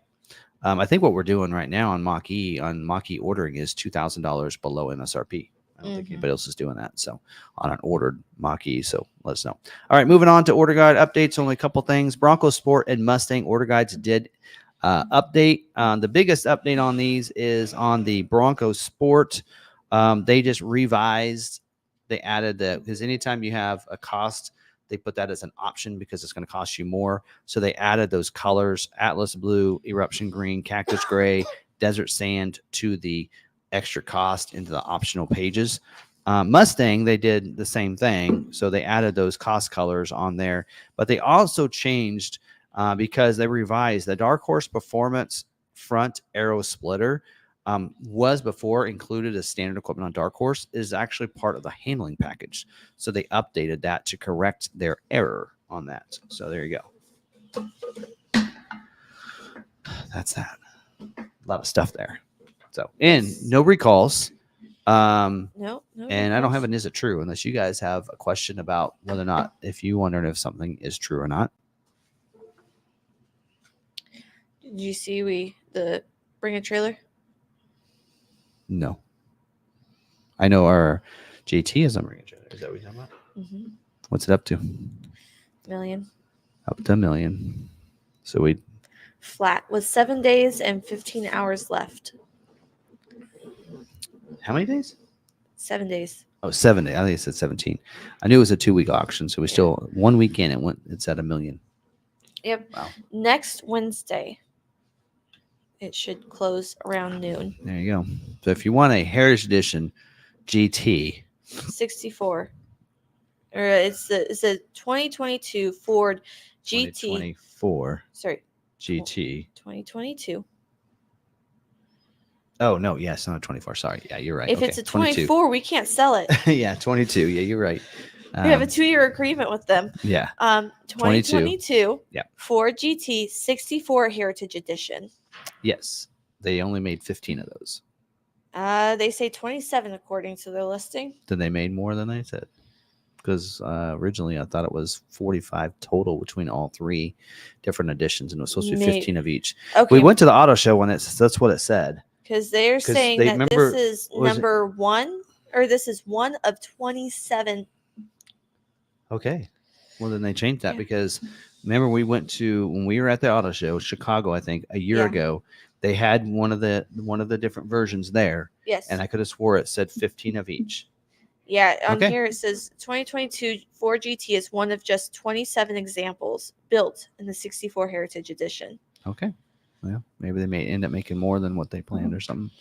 Yeah. People are like, well, what's the 46, I think, is on the dash plate? And that's the last 2 of the VIN. Oh. Yeah. So it is one of the last GTs they made. I can tell you that. Yes. Yeah. So anyway, all right. Any other questions about any fun tidbits that I put on there? I was giving people a little bit of time to see if we got any. Is it trues? Yeah. Is there any we got for starred stuff? Anyone else having an extremely hard time finding a 2023 F-150 Lightning XLT for a reasonable price? We don't have any. We don't have any. The one we did have sold quickly. It sold at the farm show. Well, we discounted ours though. $15,000 or something. Is it true we're adding a new segment to the show? $10,000. A new segment? What's in Tim's cup? Niles.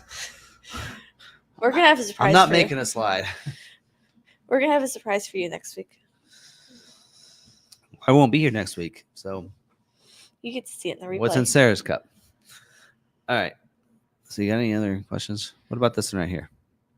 All right. Anthony asked, I read that Ford is going to debut the 2025 Explorer with the black appearance package on April 17th. I heard it was a Mustang 60th anniversary is what they're at Charlotte Speedway. Yeah. I don't know about that though. So anyway, anything else? On that specifically, no. Here you go. Oh, Not really question how much is a Bronco Raptor. One came up on Facebook Marketplace for $105. I can tell you what, we have one that has a sticker of over $100,000, right at $100,000, and that's the sticker. And it has the leather. It has a couple packages, code orange, I think, appearance package or something. It has a couple packages on it. Basically, add all the packages. Yeah, and it got to 100,000. I know they start at like 90. So that is now. Should it sell there? No. Ours. No. I mean, ours is what, 5? I think we have. Yes. Well, we have a 23 that's like $5,000 off. Yes, but most of the Bronco Raptors right now, people notice, and I think even dealers, that they can't sell the Bronco Raptors unless they discount it because they're looking at the MSRP. They don't. I mean, they're not. I mean, they're looking at the selling price. $100,000 is not where those lie anymore. Bronco Raptor can do more than F-150 Raptor. So they're saying Bronco Raptor is more expensive than F-150 Raptor. Yeah, because Bronco Raptor can do more. It can't haul things. It can't tow as much. It can fit in the tighter spaces and go off-road better. Maybe. But yeah, you got to think about that. So would you rather buy a Bronco Raptor for $100,000 or would you buy F-150 Raptor for like $83,000? Or a Ranger Raptor for $65,000? I got the Ranger Raptor. Anyway. Okay. What else we got? Any of these questions we need to answer? Explorer ST Vapor Blue Metallic 31124. Dealer said it was their first 25 Explorer, and they had 2 allocations. When should they expect to have it scheduled? Maybe this week. Yes. Maybe this week. Yes. How long does it take to produce a Ford F-150 after being scheduled? Well, it gets scheduled for a production week. And then it'll get scheduled to a day. So once you know when you're scheduled, what day you're scheduled to, like right now, my Mach-E is scheduled for June 8th. So I know it's supposed to get built around that time. Yeah. So now I just wait till June 8th for it to be built. And then I know it's going to take a little while for once it's built for them to do inspections and all that kind of stuff before I get it sent out to me and come from Mexico. So what are production dates for F-150 Lariat? They're scheduling for actually the weeks of Lariat is the same as all the others. Yes. They don't do one trim as this week, one trim's out. That's not how they do it. They will actually produce an XLT right along a Lariat in the assembly line. You'll actually see that. You look at the Bronco factory, you see images in there. You'll see a Raptor right behind a Bronco. Yeah. It's crazy. But F-150s. It's all about grabbing the right parts and putting them into the production line at the right place. Yep. So on F-150, they are scheduling for the week of May 27th this week. So if yours gets scheduled this week, it'll get scheduled for the week of May 27th. So, and then next week, it'll be different weeks. Check back with us weekly. That was all the questions I had. All right. Okay, well, let's go. Since we have that, what else have we got left? Just what's on the mind, right? So next week will be interesting. Yeah, I don't know what's on your guys' mind. All right. Craziness. That's what's on my mind. Well, I won't be joining you because I'll be driving because your mom won't drive the Bronco with the trailer on it. I think she might eventually. Anyway, but she probably won't at night. All right. By the time you're on the live stream, I'm going to be just heading out. We're probably going to be like in Abilene. So I'm not jumping on. Well, maybe your mom will listen in. Yeah. And I'm like, oh, no. So I'll have her listen in. We'll see. It depends on if we have wind. So here's the thing about the Bronco with the soft top. Really, it is not noisy unless you have that crosswind. And that's where then it's really, really bad. So all the way, like we had one part when we were coming back from Iowa where I was like, did it die down? We were just going with the wind. And we could have a conversation. There was no big deal.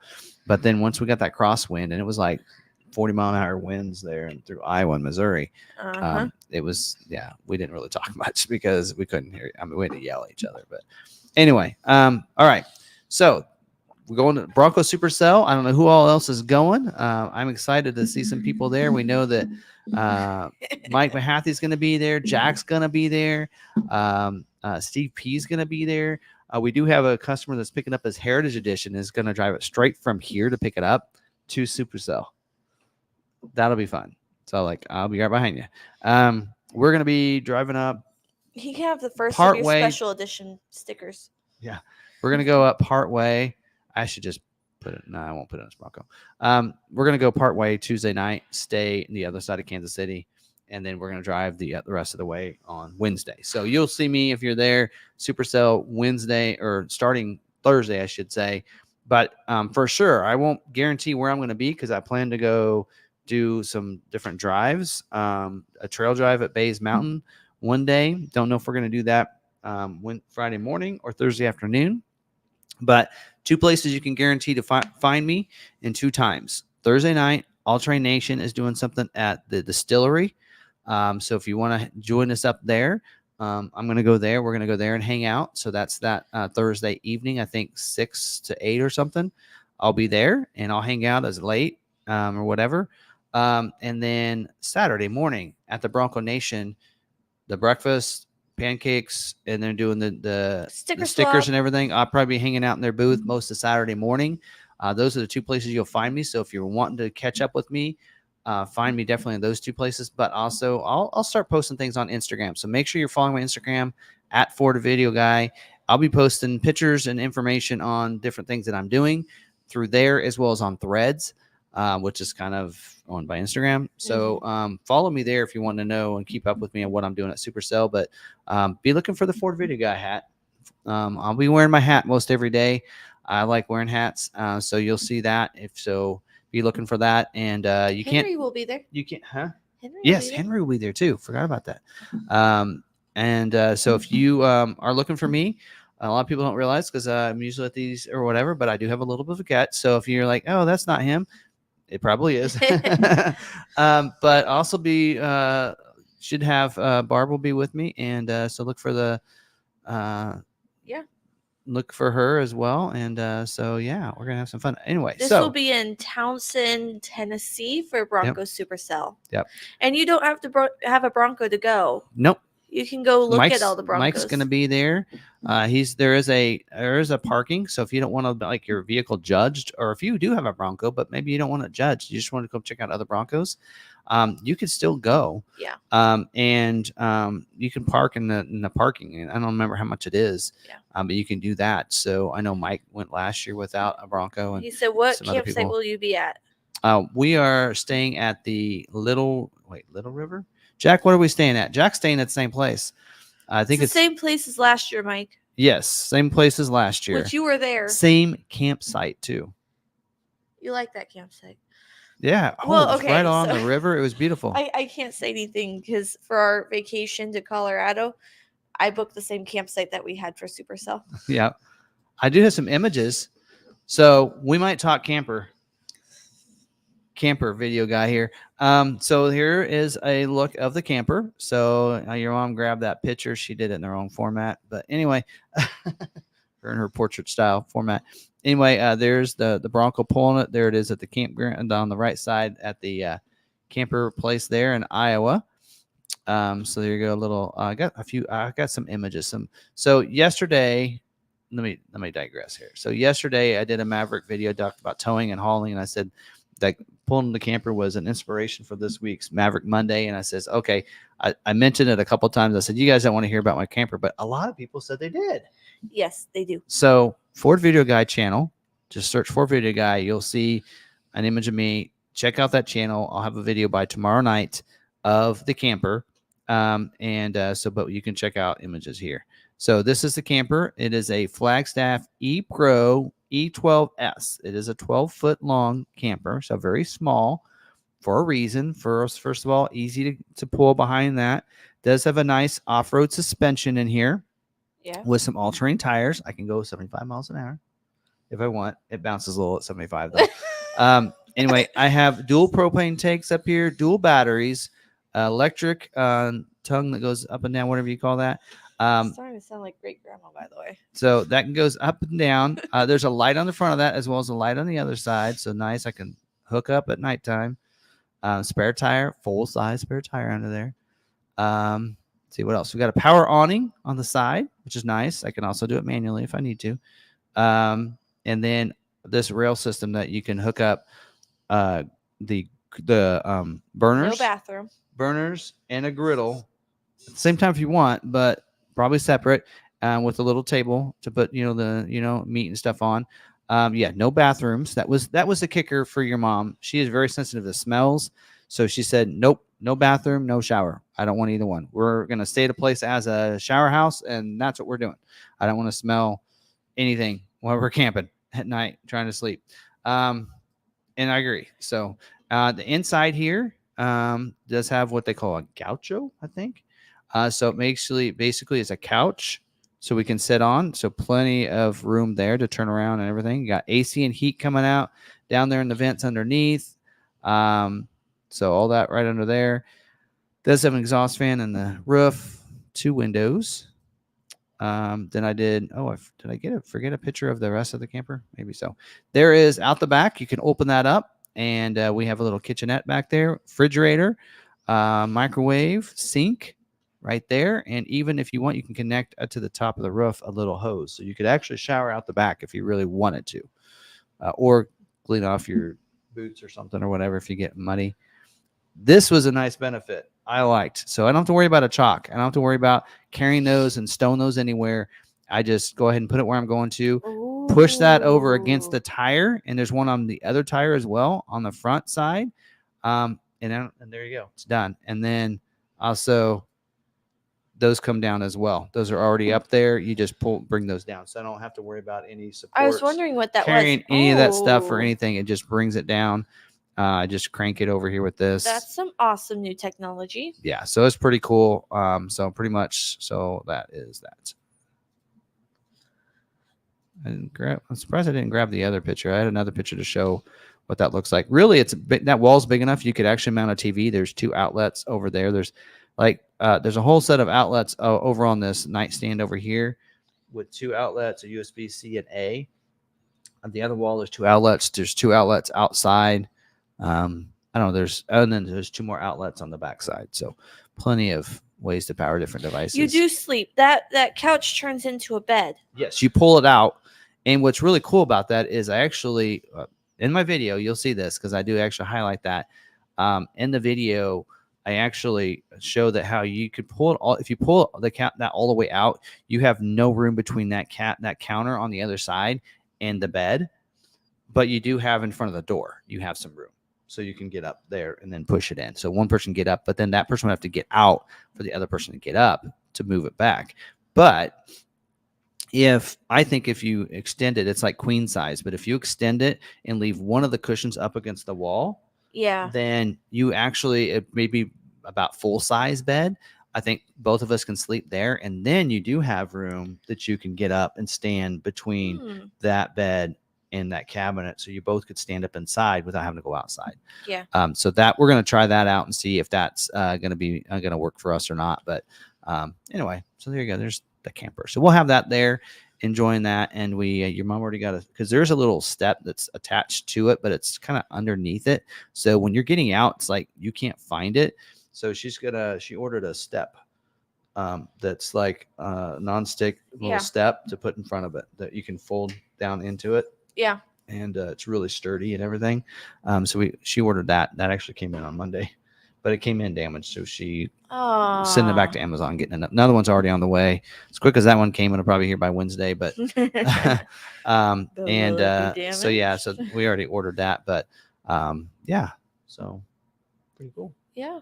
So we're just gonna, I think for this time, we're probably just gonna use the sleeping bags because in that way we don't have to worry about like making the bed each time. So then we're just gonna use sleeping bags and then just be able to roll those up real easy and tuck them in the cabinets. Yeah. Or in the storage compartments and everything. There's several of those, but again, just a little more minimalistic. A lot of times, like she said, she goes, I don't know what you're thinking, but when we go, I'm not cooking.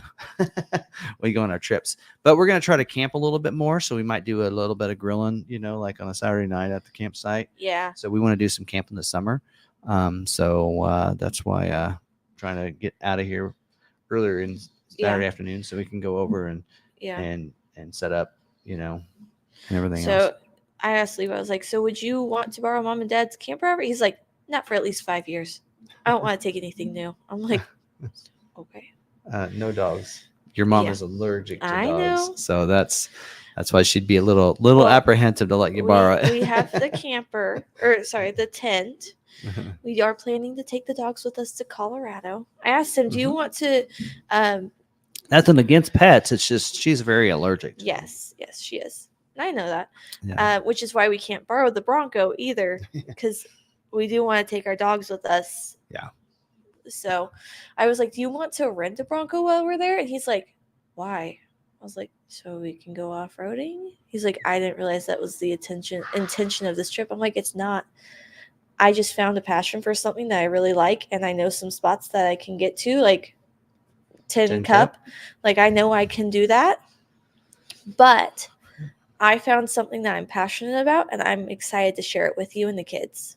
Yeah. Well, like we did, and originally the Bronco was just like, oh, we're just going to do some light stuff, and then every time we do another one, the bar just gets set. The what our ceiling is, it's like, here's our new our new reset, right? Well, Is what he Melissa said calls that, it. So he's like, well, I thought we could just walk all the trails. I'm like, yeah, hiking, it's not very good for my asthma. Hmm.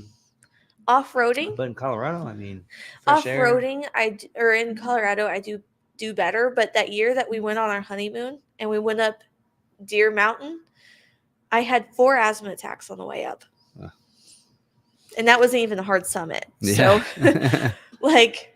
That one was hard. So while, yes, I do have an easier time breathing there, off-roading is easier for my lungs.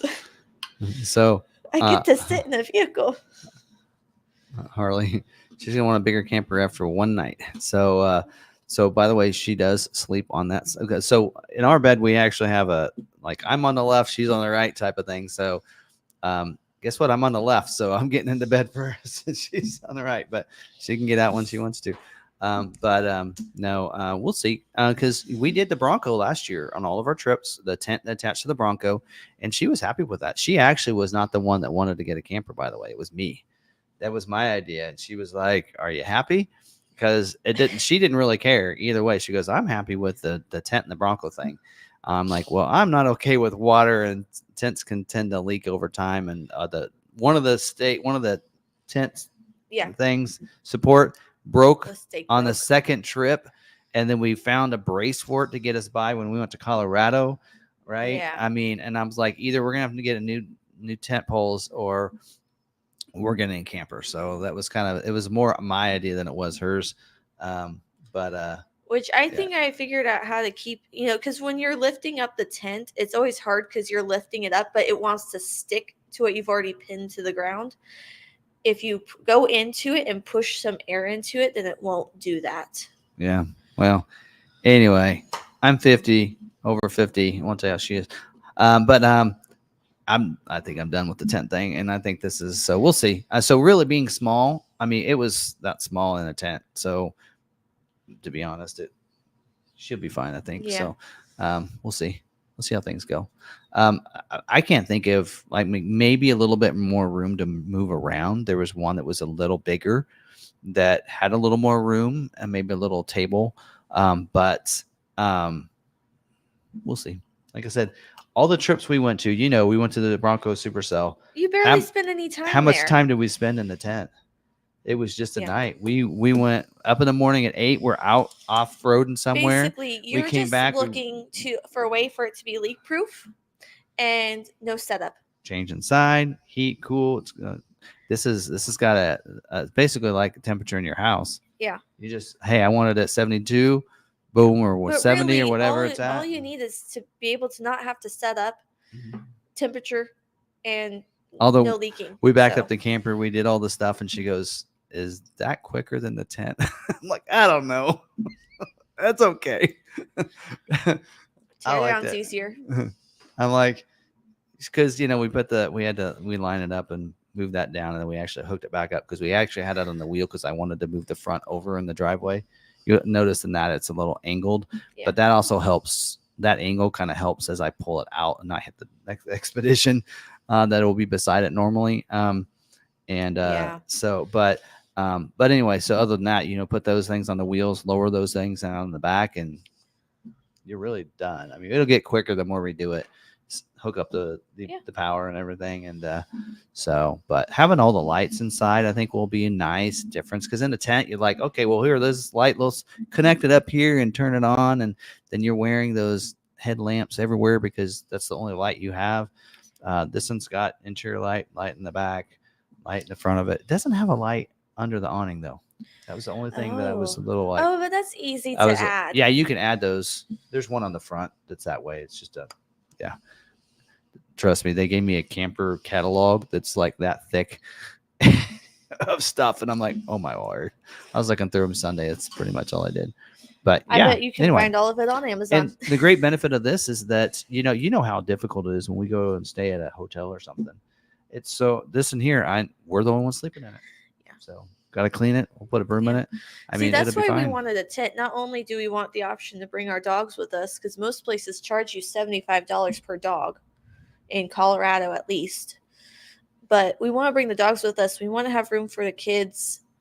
And it's nice to disconnect. And be outside. Be outside. You know, like that was the one thing that we enjoyed when we went to Tennessee, and we wanted to go back. Is we come out of that the tent last year, which will be the camper this year.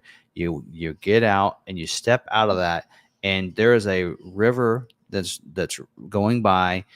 You see the Smoky Mountains in the background, and then Broncos every once in a while coming by. There was just nothing better than that in the morning. I mean, your mom, the walls are thicker, so you get less noise. We do have a coffee maker already. I'm sure you do. So Mom can't live without her coffee. Well, but normally it's like, okay, we get dressed, get ready, everything else, then we go get coffee. But your mom we like our coffee first thing in the morning. So get up, start the coffee maker. We're gonna have coffee before we go get ready. Right, and sit out in the chairs, have some coffee. And I mean, how many coffee makers does Mom have in the house? Well, we have the one downstairs and the one upstairs. So we have one up by just outside of our bedroom. Yes, but she doesn't use that much anymore. Okay. Yeah, but still. Yeah, but yeah. So we have one. Camper has a bed for the camper. It's actually a little big. We need to go put it in and see if we need to get a smaller one. But it's basically a Keurig. Yeah. You know, so we can make pods. Yep. The walls of the camper add some noise cancellation. Yeah, makes it a little bit quieter. Because in Wisconsin, we had these kids that were beside us, and that wasn't fun. And will we be able to hear them through that? Maybe a little bit. Yeah, but not like that. I mean, I think the only times that we had problems when we were with Grandma and Grandpa is when they had the pop up and the sides were fabric. Once they moved over to the solid walls, took care of it. This also has solar. Oh, so the solar kind of helps maintain it. Basically, the solar is going to help power the batteries. Well, when I'm plugged into the Bronco and the Bronco's turned on, it's going to give power anyway. But that allows for you to be able to have the refrigerator always cold, so we can load up all the stuff in the refrigerator before we leave. Get it from the grocery store here at a cheaper price. Load that up, load groceries up and everything, and have them in there. Have them cool so that when we get there, it's cold. But we're also going to have our cooler. Yeah. Which I need to take the stickers and put those on my cooler. The refrigerated cooler. I need to remember to do that before we leave. Get everybody's stickers on there. Yeah. Hopefully I have room for everybody's that's there. But yeah, looking forward to having some fun. We're going to go do some off-roading, enjoy talking to like Allie and Kelly and Jack, or Kelly and Dave at Ultra Nation, and Allie. Bronco Nation crew, Laura should be there. You missed seeing Laura. Laura should be there. I think London's going to be there too. Allie has a countdown on hers. And then we'll see. Of course, Jack will be there. Well, I think Jack's gonna be camping there. There's someone else that's supposed to be camping right next to us. That is on the channel. So yeah, we're gonna Yep. So Mom says, I think we need an air horn for noisy neighbors. 6 a.m. wake up calls. Yeah. Wisconsin was pretty bad, but it was. I mean, Wisconsin was pretty too. But yeah. Fun. And then we'll take it to Colorado when we go there, and try to meet up with some friends in Colorado in July sometime. Anyway,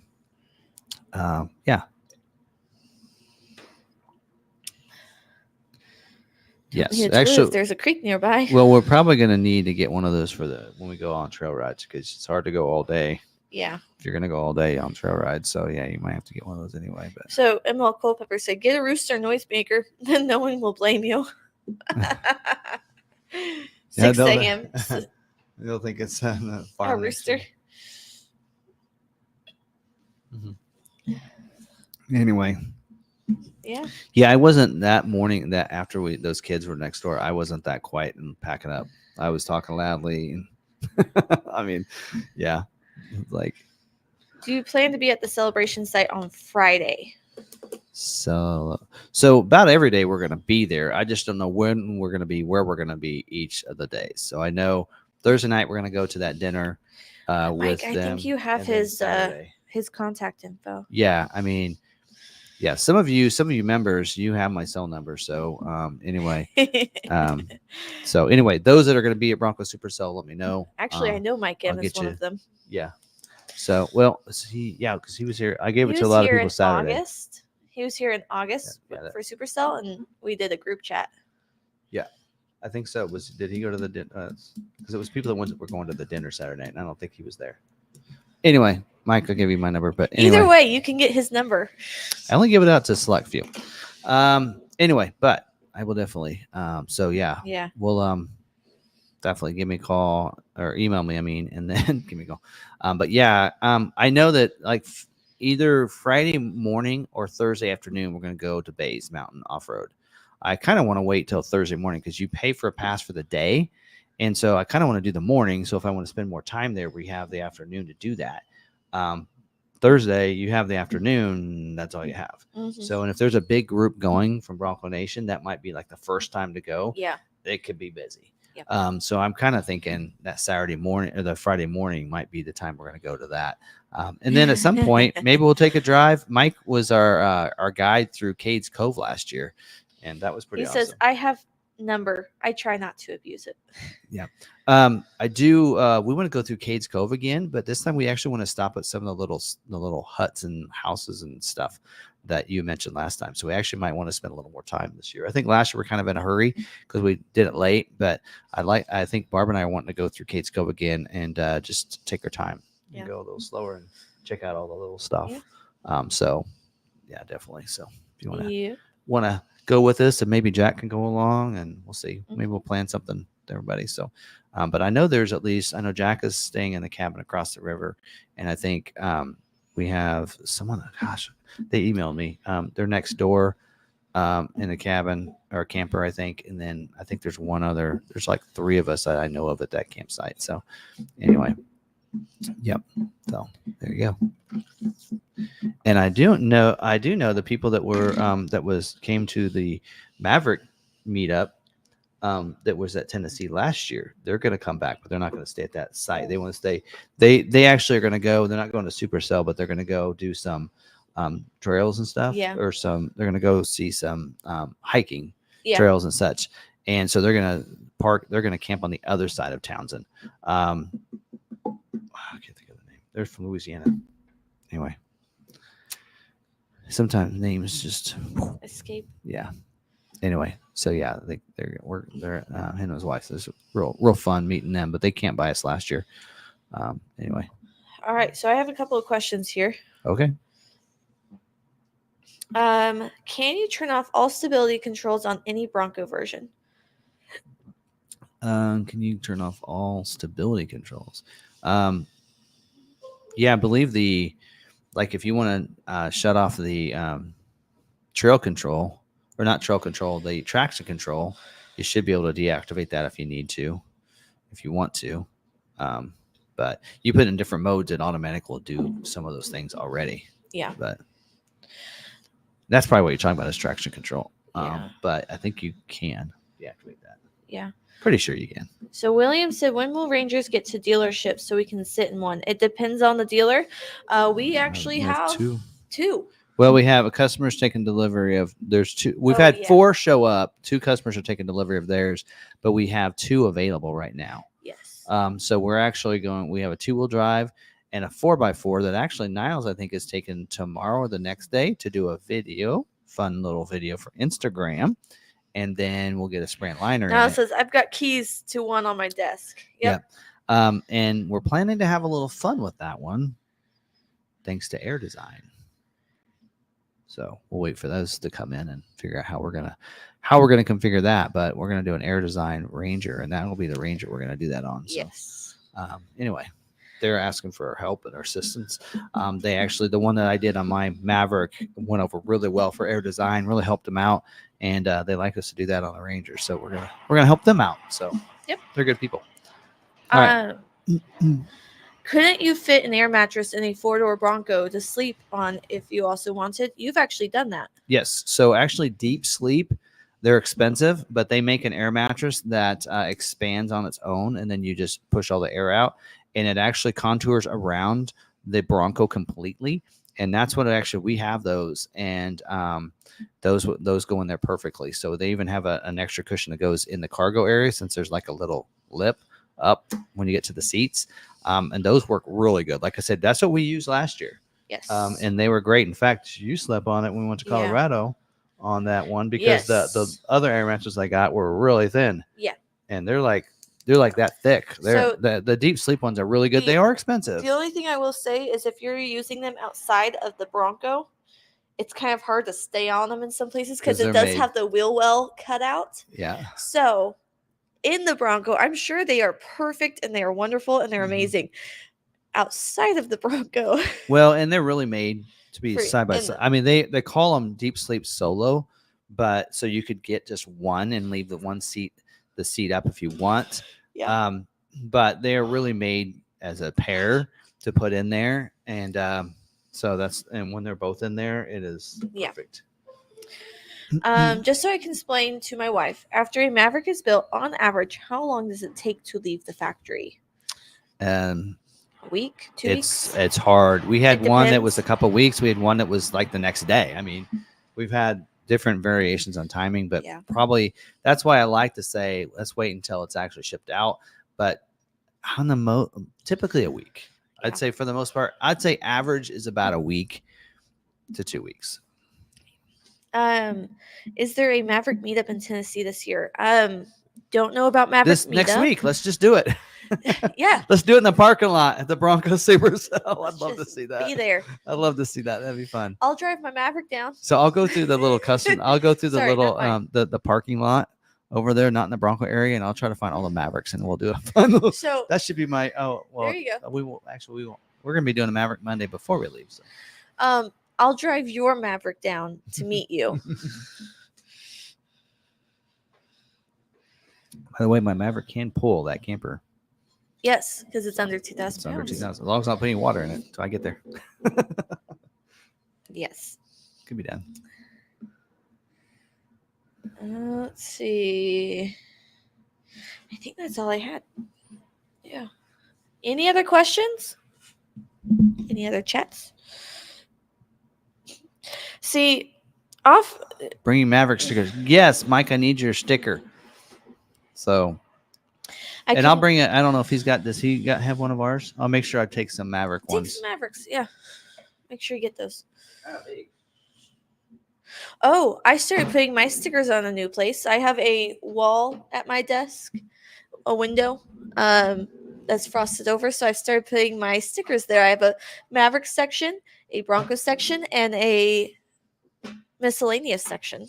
I'll bring my Maverick. I'm gonna get the 3-inch ones of these next time. Yeah, I like my 3-inch Lightning ones. So if anyone think I can get them to do the Bronco with the camper for another $35, you think it'll be 35 or 70? I don't know. You're gonna have to talk to him about that. Golly, just turn around and there's something else. I got the dash cam installed. Yeah, I told you guys that, but. Brandon, yes, they should. I sent them out on Friday, so they should be arriving any day now. Oh, I'm getting tired. I made he's not doing his job. I made an F-150 trimmer order in February and chose to keep the Pro Access tailgate. When can I roughly expect it? Has it been scheduled? That's the key question. Yes. Hopefully, it was scheduled to be built in April, because I think that's when they started job 2 production. There was a delay on that, so hopefully you're getting a Pro Access tailgate on yours. Mm-hmm. If you chose to keep it, then it's probably, if it's still on schedule, then yeah, definitely it should get scheduled pretty soon for a build date, and then it will have the Pro Access tailgates. Yes. Now, if it's like I said, the question is if it's scheduled or not. So yeah.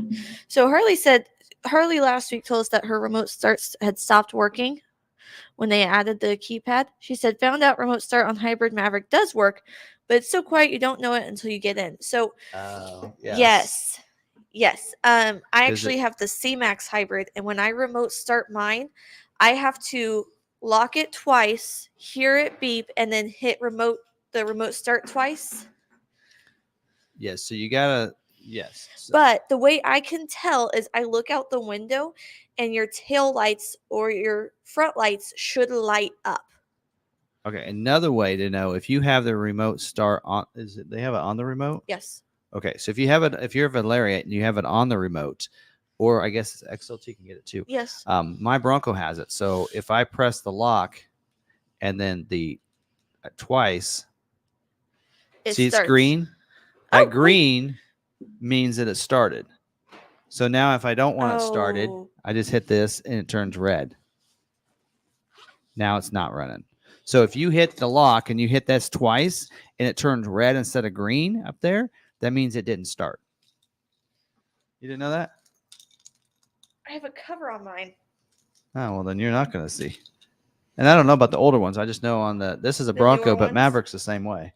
If it's on the remote. So that's the difference between having it on the remote and having it separate. If it's a separate remote, you should surely there's a light system on there. Mind you, we've had this key since 2017. Anyway, there you go. All right. Did he answer? I made an F-150 Tremor order in February and chose to keep the Pro-Access tailgate. Okay. Oh, he didn't answer yet. Okay. And that's the other thing on the Tremor. It has to be 402A. 401A does not get the Pro-Access tailgate. Got my 45-day email yesterday saying expect an update. Okay. So it hasn't been scheduled. Well, that's a good thing. But that is something to add. Tremor 402A to get the Pro-Access tailgate, and you have to have the bed utility package. So for a Tremor 402A, I think it comes standard with the bed utility package. Can't remember off the top of my head, but that is a job 2. And actually, if you look on your order, it should say job 2 order. So it'll say that on yours, and you know that you have a job 2 and you're good. Now you just got to get scheduled, right? And we haven't seen a lot of Tremors scheduled yet. Yeah. Is it working? It doesn't show it. Some of the older ones, it probably doesn't have it. Well, I don't know. Anyway, but there you go. There's that. Anything else? Do you have any ideas? When did you answer that one about the Ranger?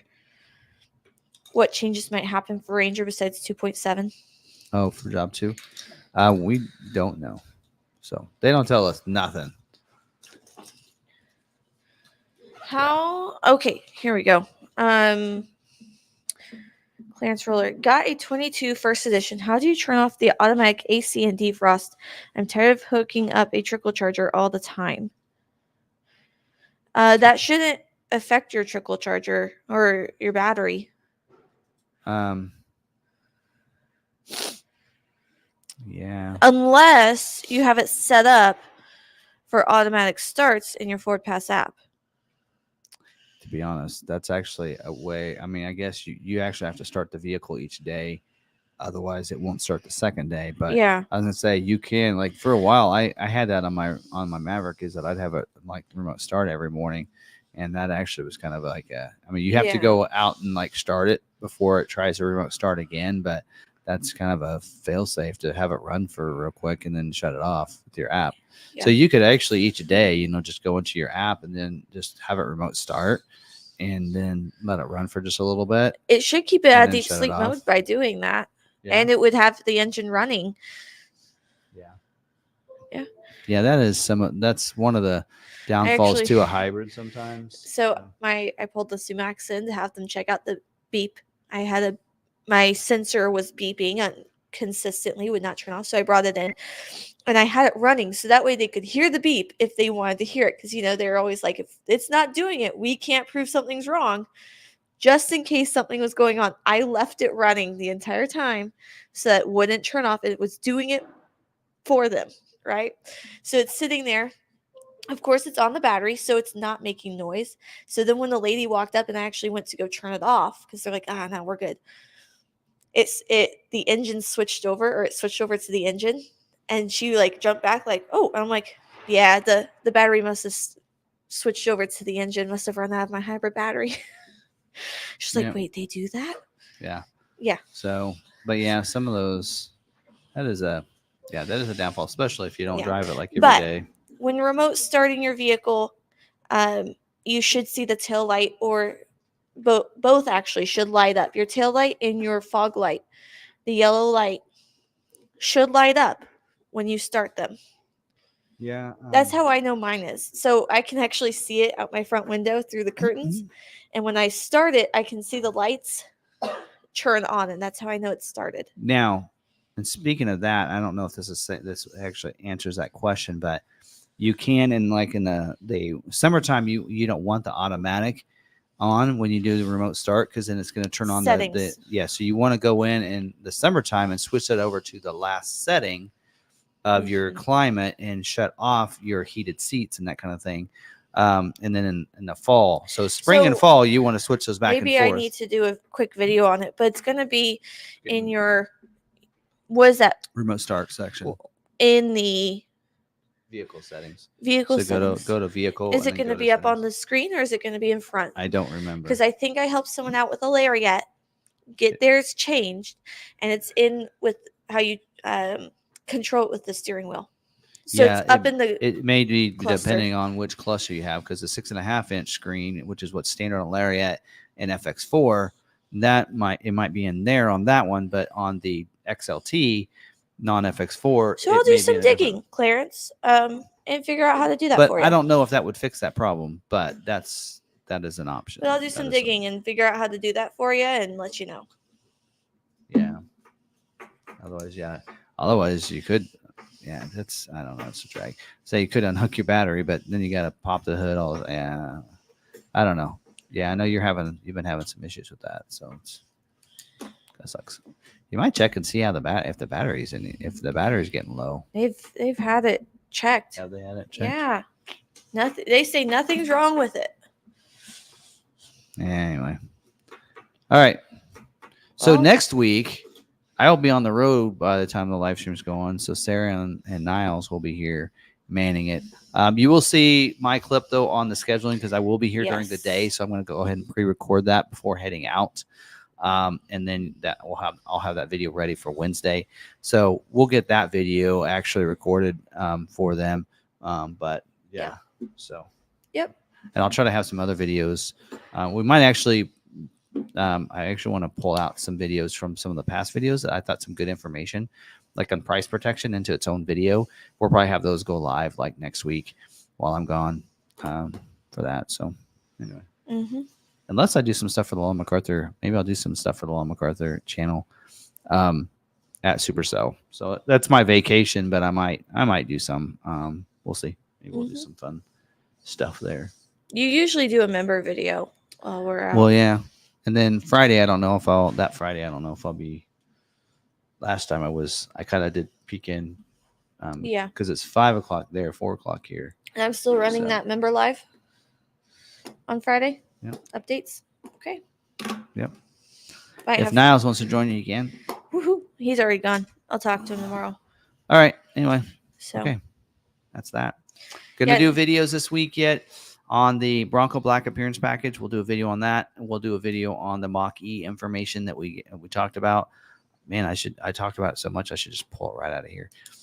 Anyway, we'll get a couple of those videos, and then on my Ford Video Guide channel, got to walk around on the camper as well as a dash cam install, which I'm not sure if you guys will like that or not, but oh well, you'll see any issues I'm having there. Hardwired in. Yes. To the fuse box. And it's running because I tried it tonight. It's working. Anyway, so yeah. All right. That was one thing I was sad about. Oh yeah, I'm not taking the Fusion, guys. For those Fusion members energy that I talked to. Some of the members we talked about her buying a plug-in hybrid Fusion. Fusion energy.